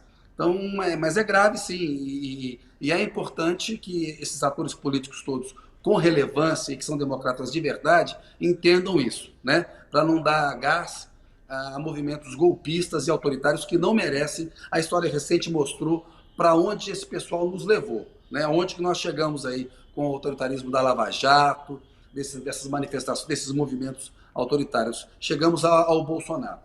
Sem dúvida. E para a gente concluir, Kennedy, eu queria falar sobre a sua avaliação com relação à figura de Bolsonaro hoje, após o 7 de setembro, considerando o seguinte, o desgaste político, claro, que acho que está ficando cada vez mais evidente, e o desgaste daquelas pessoas os blogueiros, que eu não vou citar nomes para não fazer propaganda, mas os blogueiros fanáticos por ele que passaram também a questioná-lo, justamente com esse, aspas, recuo dele. Como sai a imagem midiática de Bolsonaro? Eu acho que ele sai mais isolado e mais fraco, inclusive nesse público dele, né? Que são difamadores profissionais. O Bolsonaro, ele tentou um golpe, ensaiar, mostrar uma força que ele não teve. Ele esperava levar muito mais gente à Avenida Paulista e à Esplanada dos Ministérios. Fracassou. Isso o enfraqueceu no Congresso Nacional. Ele faz agora esse recuo tático com a carta que o ex-presidente Michel Temer ditou lá para ele, no movimento de socorro, coloca em contato com o Alexandre de Moraes, porque o Alexandre de Moraes é quem tem a caneta na mão, que pode tomar medidas, que podem, agora, por exemplo, prender um filho dele, ou no futuro, prender o próprio Bolsonaro. Então, nem o público do Bolsonaro, o público do Bolsonaro acreditou na fanfarronice, no blefe do Bolsonaro. O Bolsonaro sempre foi isso, né? É preocupante que tanta gente acredite nele. Foi expressiva a manifestação dele. Eu não a menosprezo, não, mas ela é minoria no Brasil. Ele não tem a maioria dos brasileiros ao lado dele. Agora é uma minoria muito barulhenta, muito perigosa, muito antidemocrática, que não aceitou nem esse recuo tático do Bolsonaro, que daqui a pouco ele volta a tentar emparedar as instituições. Mas essa grande derrota de 7 de setembro, ela foi muito importante, porque esse isolamento político dele enfraquece a chance de golpe e fortalece a democracia. Que bom. É isso, jornalista Kennedy Alencar, colunista do portal UOL e que sempre participa aqui com a gente. Muito obrigada, Kennedy. Até uma próxima oportunidade. Gosto muito de estar com vocês. Até uma próxima. Um abraço, Cosmo. Um abraço, Maria Tereza. Um abraço para quem está nos assistindo. Um abraço. Até mais. E com isso a gente vai para um breve intervalo, mas antes quero lembrar você que está nos assistindo pela Rede TVT e também os ouvintes da Rádio Brasil Atual para nos seguir nas redes sociais. Estamos no Twitter, @Rede TVT, também no YouTube, nosso canal Rede TVT. Curte todos os nossos vídeos, o programa também fica disponível depois do domingo, ao longo da semana, para você poder compartilhar e assistir novamente. E estamos no Instagram também. Até daqui a pouquinho.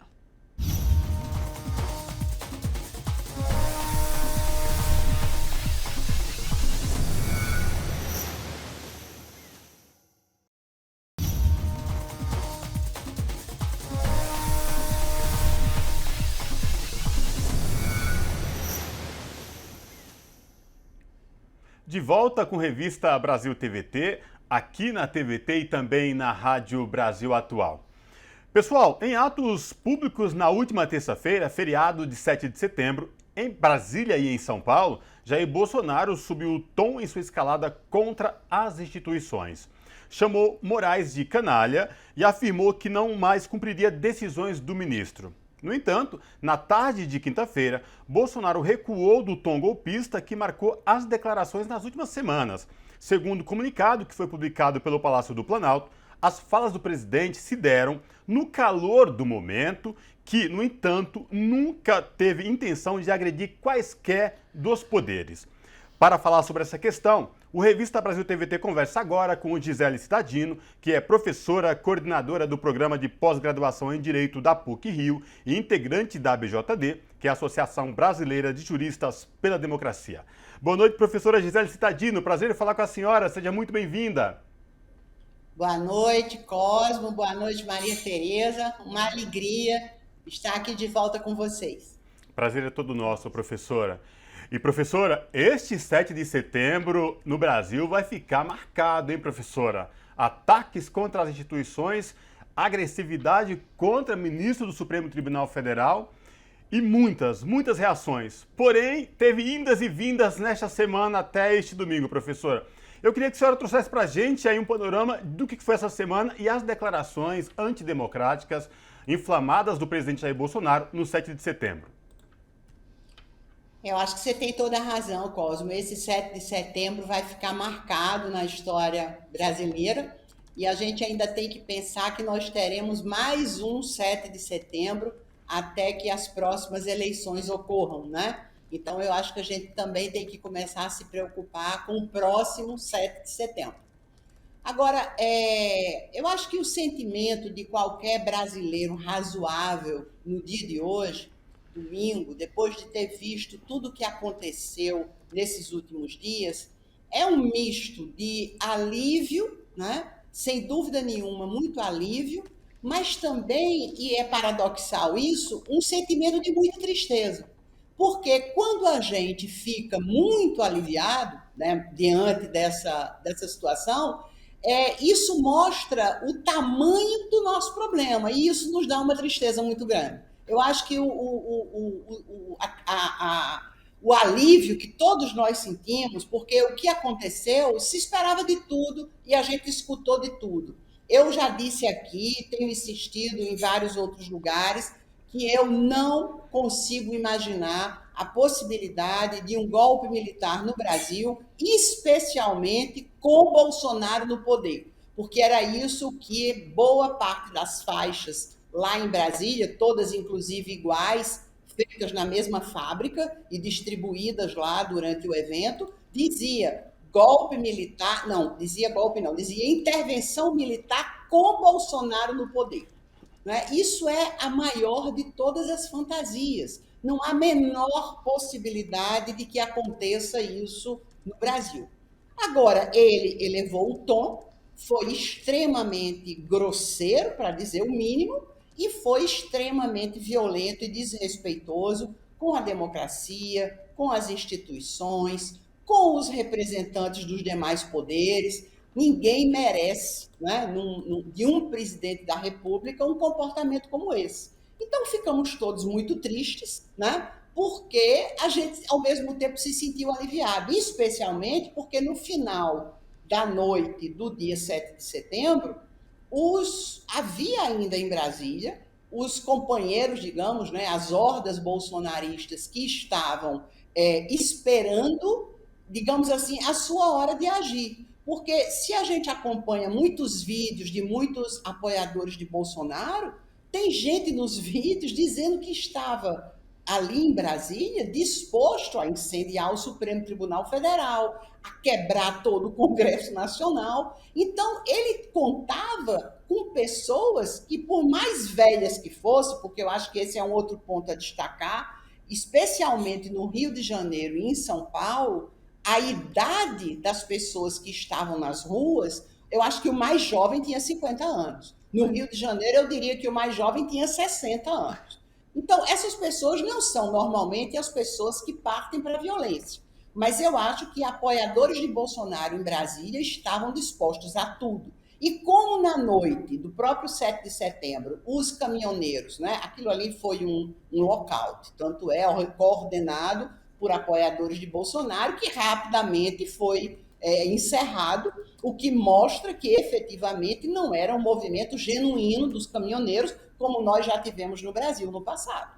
Então foi um dia, digamos, e uma noite de muita aflição, de muita agonia, e no dia seguinte é uma espécie de ressaca repleta de tristeza, porque nós brasileiros, né, especialmente as 600 mil famílias que têm um atestado de óbito na gaveta, as pessoas que acordam de manhã e não têm para onde ir porque não tem trabalho, as senhoras, as mulheres que vão ao supermercado, os homens também que vão ao supermercado fazer compras e percebem que o dinheiro não dá para comprar quase nada. Quer dizer, os brasileiros não merecem estar passando por esse tipo de aflição, por esse tipo de agonia. Eu vi gente correndo para o posto de gasolina para abastecer o carro, imaginando que não teria gasolina, porque teria um trabalho, eu vi isso ontem, ele teria um trabalho, uma proposta de trabalho a 40 quilômetros daqui de onde nós estamos, e ele ficou muito aflito, porque ele teve medo de não ir à entrevista de trabalho, né? Então, os brasileiros não merecem, né? Definitivamente, os brasileiros não merecem isso que aconteceu entre o dia 7 e o dia 8 de setembro. Não para além de tudo isso que a gente ainda está passando nesse momento, né? Agora, professora, tem uma situação que eu gostaria... A gente já falou várias vezes aqui, eu estava até pensando antes da gente começar a entrevista com a senhora, eu falei, de novo a gente vai ter que falar com a professora sobre isso, mas é importante, porque essa ressaca que a senhora mencionou, ela também tem um outro componente na minha leitura, que é a impossibilidade de impeachment, apesar de todos os crimes de responsabilidade sendo cometidos desde a pandemia, a inação, a omissão e até a ação, né, para que a pandemia fosse descontrolada, entre tantas outras coisas, e esses ataques antidemocráticos. Mas a minha pergunta a gente sabe que, juridicamente falando, o STF, que tem sido... Bolsonaro ataca todas as instituições, mas direcionou o seu fogo ao STF, não pode abrir eles próprios, eles têm que ser provocados a isso. E vimos uma articulação política correndo para e passo, que num primeiro momento se levantou com a possibilidade de impeachment, mas agora também recuou depois da carta escrita para o Temer. Como que fica? Qual a possibilidade disso? E o que mais falta acontecer, afinal de contas, como crime de responsabilidade? Maria Tereza, é muito triste, talvez, o que eu vou dizer agora, mas eu vou te dizer o seguinte. Para as elites brasileiras, essas mesmas elites que costuraram essa permanência do Bolsonaro agora, que costuraram o manifesto que ele publicou no Diário Oficial da União, essas elites, todas elas, incluindo o Procurador-Geral da República, incluindo Arthur Lira, o presidente da Câmara dos Deputados, essa gente tem uma preocupação muito maior do que Bolsonaro. E a preocupação qual é? É o retorno das esquerdas em 2022. Esse medo é maior do que o medo do que Bolsonaro pode fazer em termos de destruição do país. Essa é que é a verdade.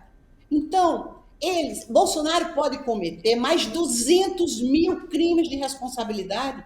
Não precisa mais cometer nenhum. Tem para todos os gostos. Exato. Né? Ele é um serial killer em termos de crimes de responsabilidade. É um todo dia. Então, a questão não é jurídica, a questão é política.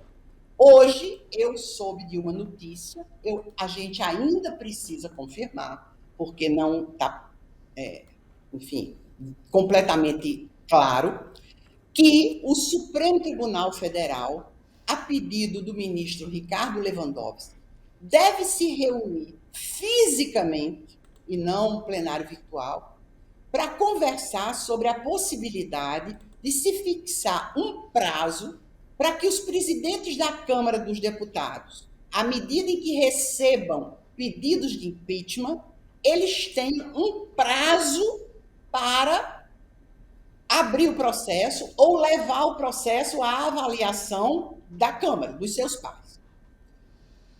Nesse momento agora, qualquer um de nós fica feliz com essa notícia. Por quê? Porque Arthur Lira pode vir a ser obrigado a apresentar o pedido de impeachment à Câmara.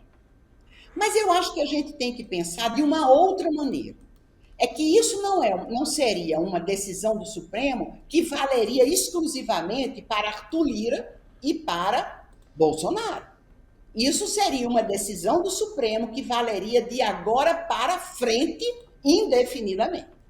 Então, a pergunta que eu faço é: ontem, procuradores da República, membros do Ministério Público, entraram com uma nova ação contra o presidente Luiz Inácio Lula da Silva, dessa vez com base na questão de que ele é devedor da Receita Federal, vejam só. Porque ele fez uma reforma no triplex, e todo mundo sabe que não é dele, e não colocou os custos da reforma na declaração do imposto de renda. Então, você veja que essa gente não para. Essa gente não para. Então, vamos supor que o Supremo aprove essa ideia de um prazo para os presidentes da Câmara dos Deputados abrirem os processos de impeachment. Daqui a 2 anos, o presidente Lula, vamos imaginar, está eleito. Ou não é Lula, pode ser qualquer um outro. Está eleito. Aí vem qualquer pessoa, qualquer grupo de pessoas, se reúnem, conseguem aí digamos, um CNPJ e entram com pedido de impeachment na Câmara dos Deputados. E aí, o presidente da Câmara dos Deputados, querendo ou não, terá um prazo para levar o impeachment à Câmara para avaliação. Quer dizer, o impeachment, é como se a gente fosse transformar... O Bolsonaro já fez tanto mal ao país, mas tanto mal, que a essa altura do campeonato, o pior mal que ele pode fazer é, a partir de agora, obrigarmos o presidente da Câmara a abrir qualquer pedido de impeachment que chegue na mesa dele. Porque a gente não vai morrer amanhã, novos presidentes serão eleitos. Então, qualquer oposição vinda de qualquer lugar, com crime ou sem crime, a gente viu com Dilma Rousseff como foi, não tinha crime. E houve o impeachment. Agora, com Bolsonaro, tem toneladas de crime e não tem impeachment. Por quê? Porque é muito mais uma questão política do que jurídica. Então, eu tenho muito medo que o Supremo Tribunal Federal tome uma decisão jurídica que vá causar impactos políticos no futuro. Porque abre um precedente, né, professora? Porque se torna norma. Não é só abrir o precedente, é se tornar uma norma. Eles vão definir uma interpretação de acordo com a Constituição, segundo a qual o presidente da Câmara tem um prazo para abrir os processos de impeachment, ou seja lá o que for, para consultar. Gente, processos de impeachment são processos que causam uma comoção na sociedade, uma vez abertos, extraordinária. Mas não é só no Brasil, em qualquer lugar. O impeachment não é um instituto que a gente possa usar como a gente coloca um chapéu para ir na praia, para não queimar o rosto. Não é isso. Não é? É um instituto que a gente usa no limite do limite do limite. Não é algo que você possa achar que maneja sem que haja um custo político muito grande para a sociedade. Então, a gente tem que pensar para frente. E não somente nesse momento. Agora, há tantas formas de se livrar de Bolsonaro. O TSE pode caçar a chapa. Mas aí nós vamos precisar convocar as eleições. Eles não querem isso. Poderíamos abrir o processo de impeachment? Poderia. O custo seria muito grande. Agora, a famosa alternativa a Bolsonaro, que não seja Lula, já existe? Não, não existe. Então, eu ainda aposto com vocês que se a direita brasileira e suas elites políticas não conseguirem uma terceira via viável para derrotar o ex-presidente Luiz Inácio Lula da Silva em outubro de 2022, eu não duvido que eles sejam capazes de voltar com o Bolsonaro. Porque até hoje é a única pessoa que tem chances de ir para o segundo turno. É isso. Professora, infelizmente nosso tempo se esgotou hoje, foi mais curtinho. Gisele Cittadino, professora coordenadora do Programa de Pós-Graduação em Direito da PUC-Rio e integrante da Associação Brasileira de Juristas pela Democracia. Professora Gisele, obrigada pela participação aqui mais uma vez e até uma próxima. Obrigada, gente. Até uma próxima. Abraço, professora. Um abraço. Pessoal, a presidenta nacional do PT, a deputada Gleisi Hoffmann, anunciou pelas redes sociais na quarta-feira que 9 partidos se articulam de forma unitária para definir os próximos passos pelo impeachment do presidente Jair Bolsonaro. A reunião aconteceu um dia após os atos golpistas com a participação de Bolsonaro no 7 de setembro. Para repercutir essa questão, a Revista Brasil TVT conversa agora com a Gleisi Hoffmann, deputada federal pelo PT do Paraná e presidenta nacional do Partido dos Trabalhadores. Boa noite, deputada Gleisi Hoffmann. Prazer falar com a senhora. Seja muito bem-vinda. Boa noite, Cosmo. Boa noite, Maria Tereza. Um prazer estar aqui com vocês na TVT. Prazer é todo nosso, deputada. E, deputada, que semana é essa, viu? Eu estava falando agora há pouco com a professora Gisele Cittadino, da ABJD, que este 7 de setembro vai ficar para a história, deputada. Atos e falas golpistas insuflando participantes contra as instituições, agressões a ministros do Supremo Tribunal Federal. Deputada, que 7 de setembro foi esse? Pois é, loucura, né, Cosmo? Na realidade, o presidente Jair Bolsonaro quis mostrar força, mobilizar sua base social, conseguiu, de certa forma, fazer isso, né? Tiveram manifestações em Brasília, São Paulo, em outros lugares, teve muita gente, mas penso que muito aquém do que ele pretendia. Ele queria levar mais de 1 milhão de pessoas para a rua e não conseguiu. Veja, ele é presidente da República, fizeram uma grande organização, articulação, gastaram muito dinheiro, que, aliás, tem que ser investigado de onde veio esse dinheiro, e não conseguiram chegar ao feito que eles queriam, reunir 1 milhão de pessoas. Fez brados que invadiu o Supremo Tribunal Federal, o Congresso Nacional, defenderam a ditadura, fizeram barbaridades aí pelo Brasil inteiro. Mas o fato é que eles falaram deles para eles mesmos, para essa mesma base restrita que tem Bolsonaro. E não conseguiram paralisar o Brasil com a pretensa greve de caminhoneiros. Na realidade, foi uma parada de caminhões incentivadas aí pelo agronegócio, pelas transportadoras, e que já arrefeceu. E agora ele termina toda essa ópera bufa recuando, fazendo uma carta, uma manifestação ao Brasil, né, dizendo que falou palavras no calor do momento, ou seja, se desculpando com o Supremo, com todo mundo. Deixou a base dele em polvorosa. E está tentando fazer um acordo para quê? Para se salvar perante o Tribunal Superior, perante o Supremo Tribunal Federal. Ele tem inquérito lá das fake news dele, contra os filhos dele, isso é importante a gente saber, e quer se proteger do impeachment. Vamos ver no que isso vai dar. Eu acho que nós, que somos da oposição, nós do Partido dos Trabalhadores, das trabalhadoras, dos movimentos sociais, temos que manter firme a luta contra Bolsonaro e pelo impeachment, até porque o que ele fala não se escreve, né? Ele fala uma coisa num dia, desfala na outra, e ele tem uma natureza golpista, autoritária.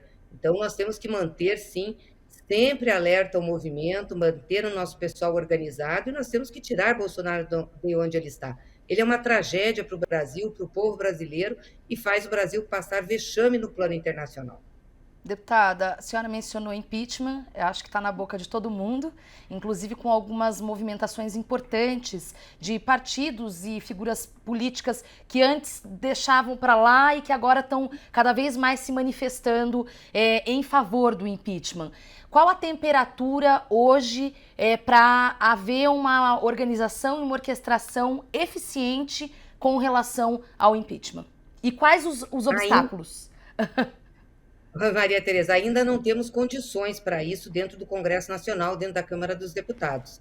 O Arthur Lira, que é o presidente da Casa, só vai abrir o pedido de impeachment se tiver muita pressão dos deputados. E hoje o Bolsonaro ainda conserva uma base parlamentar expressiva a troco das emendas parlamentares, de cargos no governo. Então vai ter que ter muita mobilização de rua. E o próprio Lira, no dia seguinte ao 7 de setembro, fez uma fala passando pano no Bolsonaro. Chegou a elogiar os atos que aconteceram no 7 de setembro. Atos democráticos, antidemocráticos, que queriam fechar o Congresso Nacional, fechar o Supremo, atacavam o Congresso, queriam a ditadura. Ele disse que eram atos democráticos. Então, nós vamos precisar levantar muito tom para que a Câmara dos Deputados abra o processo de impeachment. É importante que outros partidos venham. Eu vi o PSDB dizer que vai para a oposição, vai discutir o impeachment. O MDB também tinha falado isso. Agora eu não sei como é que fica, porque foi o Michel Temer que ajudou o Bolsonaro a fazer a carta. Então, acho que o MDB pode recuar. Mas nós temos que ir buscando juntar outros partidos. Nesta semana, na quarta-feira, nós fizemos uma reunião com 10 partidos políticos que querem o impeachment de Bolsonaro e que querem construir um ato de rua unitário com todos os setores do campo democrático brasileiro, daqueles partidos, movimentos sociais, autoridades, lideranças que participaram, né, da reconstrução da democracia brasileira desde o fim da ditadura e com o advento da Constituição. Nós vamos colocar todos os esforços nesse sentido. Agora, deputada Gleisi Hoffmann, já começa a se especular que esta carta, esse pronunciamento à nação, né, via essa carta, já possa ser já um ensaio de um possível acordão, já pensando em possíveis prisões do Bolsonaro ou dos filhos de Bolsonaro.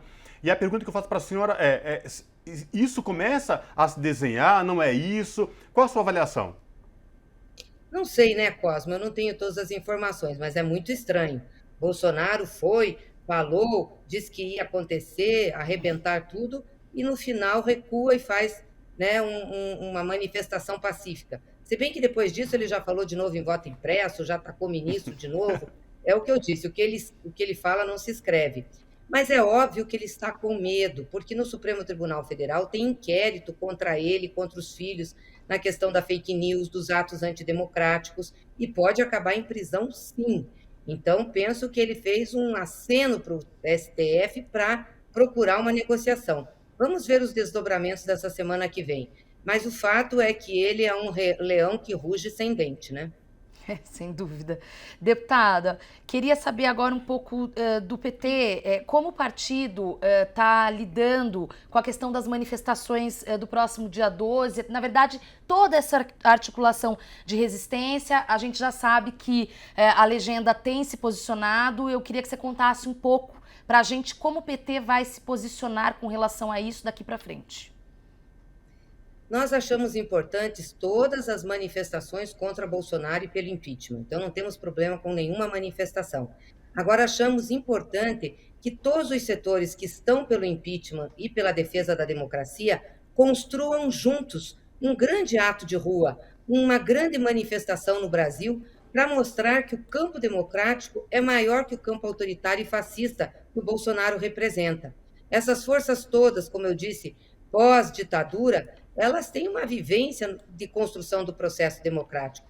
Por isso que a gente quer conversar com todos os partidos, inclusive os partidos de centro, centro-direita, direita, mas que durante esse período tentaram e participaram da construção da nossa democracia, que ainda é muito frágil.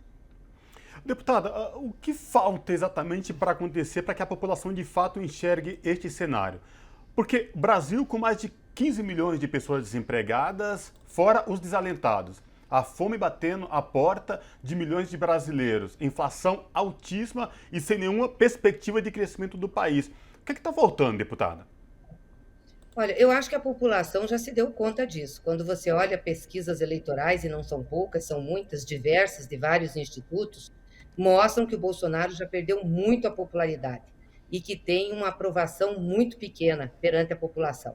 Daí a gente ter manifestações e pressão sobre as instituições tem um tempo, Cosmo. Tem um tempo, porque as pessoas também estão preocupadas com a sua sobrevivência, com a realidade que elas estão vivendo, né? Então, nós temos que ir conscientizando para que esses dados das pesquisas eles se efetivem enquanto manifestações populares para pressionar as instituições. É esse o nosso desafio, é esse o papel dos partidos, das entidades, do movimento progressista e popular nesse momento. E também esperançar o povo. Tem futuro, nós temos saída para o Brasil. E a saída do Brasil está em a gente resgatar o emprego para o povo, a renda, as condições de vida, combater a carestia. Essa é a fala para o Brasil. O povo brasileiro não está interessado em fechar STF, tirar ministro do STF, defender Bolsonaro.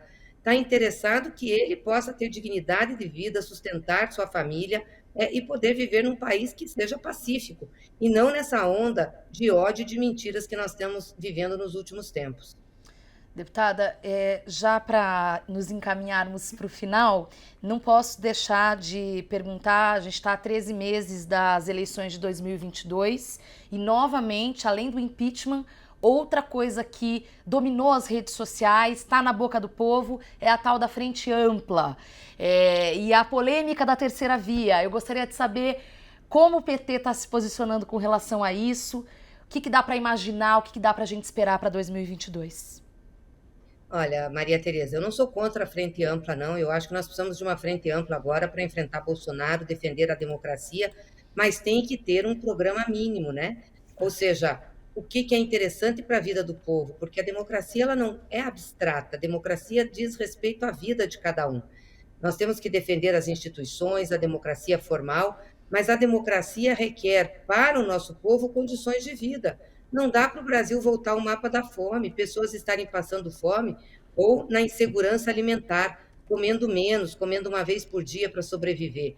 Então, eu acho que essa frente, ela pode e deve ser constituída na defesa da democracia e de direitos básicos da vida do povo brasileiro. E nós, do Partido dos Trabalhadores, estamos dispostos a construir isso, a estar juntos, mesmo com forças políticas que pensem diferente de nós. Porque isso não é uma questão eleitoral, eleição é para 22. Isso é uma questão política conjuntural para agora, e nós queremos somar forças para ajudar a tirar o país e o povo brasileiro da crise. Eu acho legítimo, em se tratando aí, você falou de terceira via, eu não sei se é terceira via, eu acho legítimo todos os partidos, né, que têm programa e têm lideranças apresentarem suas candidaturas nas eleições, para mostrar para o povo o que eles pensam do Brasil, e o povo decidir quem vai ser o presidente. E nós temos uma eleição de 2 turnos. Então, podem todos os partidos, num primeiro momento, apresentar suas candidaturas e, num segundo turno, compor alianças entre os 2 que fiquem mais votados. Eu acho que é assim que a gente constrói uma proposta para o Brasil. Então, para nós, essa discussão não tem nenhum sentido, né? Não, eu acho que o sentido que nós temos, do ponto de vista eleitoral, e está longe ainda, é apresentar um programa, um projeto de país que inclua o povo como prioridade das decisões de um governo. Perfeito. Deputada Gleisi Hoffmann, deputada federal pelo PT do Paraná e presidenta nacional do Partido dos Trabalhadores. Deputada, prazer imenso, como sempre, receber a senhora aqui. Até uma próxima oportunidade. Até. Obrigada, Maria Tereza, obrigada, Cosmo, obrigada a todos que nos acompanharam aí pela TVT. Valeu. Abraço. Um abraço. Pessoal, chegamos ao momento cultural do Revista Brasil TVT com a participação do Colibri na Quarentena. Hoje ele conversa com o grupo Não Recomendados. Lembrando, o Colibri na Quarentena vai ao ar a partir do meio-dia na Rádio Brasil Atual e no YouTube da TVT. Se liga só. Olá, pessoal da Revista Brasil TVT, salve, salve! Estamos aqui na quarentena com mais de 360 programas, ouvindo artistas de todas as áreas. No programa de hoje, vamos conversar com o trio Não Recomendados, Caio Prado, Diego Moraes e Daniel Chandon. Eles estão lançando um novo trabalho com canções potencializando a liberdade e a sonoridade sobre o mundo gay. O EP leva o mesmo nome da banda e da música que virou um hino da frente LGBTQIA+, desde 2014. Um papo sobre o som eletrônico e as dificuldades de produção nesses tempos de pandemia. O programa Colibri na Quarentena, você sabe, vai para o ar de segunda a sexta, ao meio-dia, às 2 horas da tarde, na Rádio Brasil Atual, em 98,9 FM São Paulo, e também no YouTube da TVT. Um abração a todos e roda não recomendados. Está sendo, assim, desafiador, né, como todos nós, assim, muito complicado viver no Brasil, assim, e essa depressão que você está falando, relatando, essa hiperatividade, essa ansiedade, essa angústia que a gente está vivendo, é muito triste. Nós, artistas, fomos os primeiros a de fato, acho que doar um pouco do nosso trabalho, do nosso serviço nas redes, né, para trazer algum tipo de acalanto no início da pandemia. Então, a gente estava propondo fazer lives, cantar músicas, e nós somos os últimos estamos voltando a trabalhar, né, de fato, a lutar um show, que é o que mais movimenta o capital, de fato, de giro, são os shows nossos. E o streaming não é uma receita, vamos dizer, imediata, né? A gente ouve muitos lançamentos hoje no Brasil, mas para nós que fazemos arte independente, sobretudo, o streaming ele não dá uma receita. O streaming no Spotify, no Deezer, no YouTube, ele não dá uma receita imediata, né? Se você não está numa major, você não tem milhões de coisas. Então, para nós que fazemos um trabalho de formiguinha e temos um nicho menor, com mais formadores de opinião, é mais complicado essa receita. Então, assim, foi muito angustiante, assim. Pessoalmente, eu me pus a produzir, me pus a criar e estudar, né? Porque eu acho que essa nossa capacidade artística de ter algum tipo de recorte, de registrar o nosso tempo, está muito viva nesse momento. Nós, enquanto artistas, temos uma importância grande de refletir essa realidade desses tempos pandêmicos, sabe? E a gente até traz algum tipo de soluções, vislumbra novos horizontes, novos céus, assim. Então, eu vou te dizer, assim, que é um leão por dia. As contas não estão fechando, às vezes fecham, né? Às vezes não. Então, a gente depende de algumas lives. Eu fiz algumas lives patrocinadas, alguns incentivos. A verba que foi disponibilizada pelo governo federal, teoricamente, foi uma verba grande, né, aprovada, mas os projetos foram muito cortados. Então, assim, foi muito miudinho a receita que entra no mês para a gente, sabe? Você sobreviver com 1.000, 2.000, 3.000 de edital, sabe? Editais pequenos. Então, assim, eu acho que esse ano 2021 está sendo mais difícil que ano passado, porque ano passado a gente ainda tinha uma reserva ali de 2019. Esse ano, para mim, tá foda, assim. Tanto é que não recomendados a gente não está conseguindo, não vamos conseguir agora entregar o material audiovisual, né? Eu acho que talvez venha para 2022 aí com a retomada dos shows.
Vou impeachment você, vou impeachment você, vou impeachment você. Você não manda em mim. Vou impeachment você, vou impeachment você, vou impeachment você. Você não manda em mim.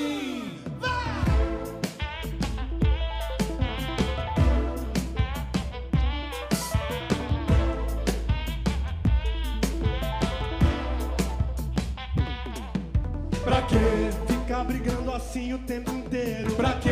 Não quero nem saber do teu dinheiro. Você não liga pro que eu penso para o meu país.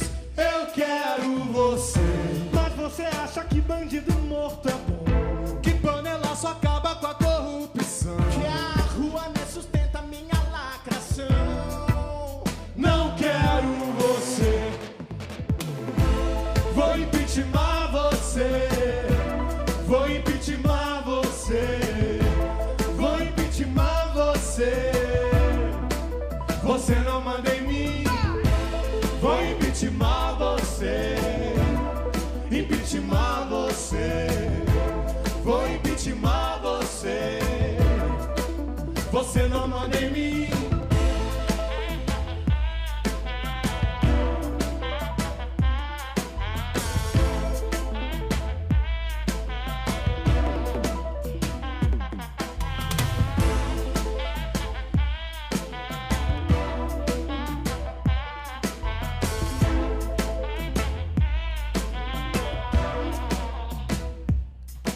Pra quê? Ficar brigando assim o tempo inteiro? Pra quê?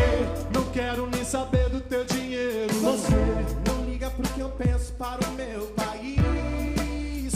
Eu quero você. Mas você acha que bandido morto é bom? Que panelaço acaba com a corrupção? Que a rua net sustenta minha lacração? Não quero você.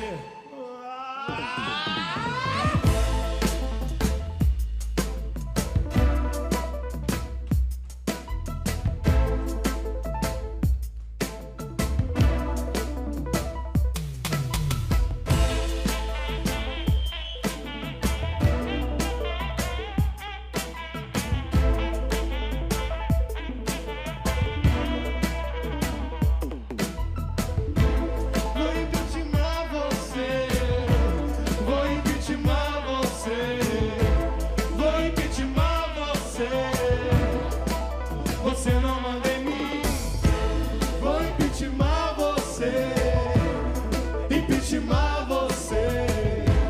Vou impeachment você. Não quero você. Fora Bolsonaro. Fora. Bolsonaro. Bolsonaro. E com esse belo clipe do grupo Não Recomendados, a gente encerra o Revista Brasil TVT deste domingo. Mas antes de me despedir de você aí do outro lado, agradecendo mais uma vez a companhia, agradecer como sempre a presença e parceria da minha companheira Maria Tereza Cruz. Obrigado, Maria Tereza. Obrigada, Cosmo, e obrigada a você que nos acompanhou em mais uma edição do Revista Brasil TVT. Não custa nada lembrar, confira o vídeo, o programa na íntegra no nosso canal no YouTube, Rede TVT, para compartilhar nas redes sociais com os amigos. É isso, boa semana. Maravilha, recado dado. Pessoal, a pandemia ainda não acabou, a vacinação está acontecendo. Quem não tomou a vacina, procure um posto, vá tomar sua vacina e quem precisar sair de casa, muito cuidado. Máscara e álcool gel. Boa semana e até o próximo domingo. Tchau!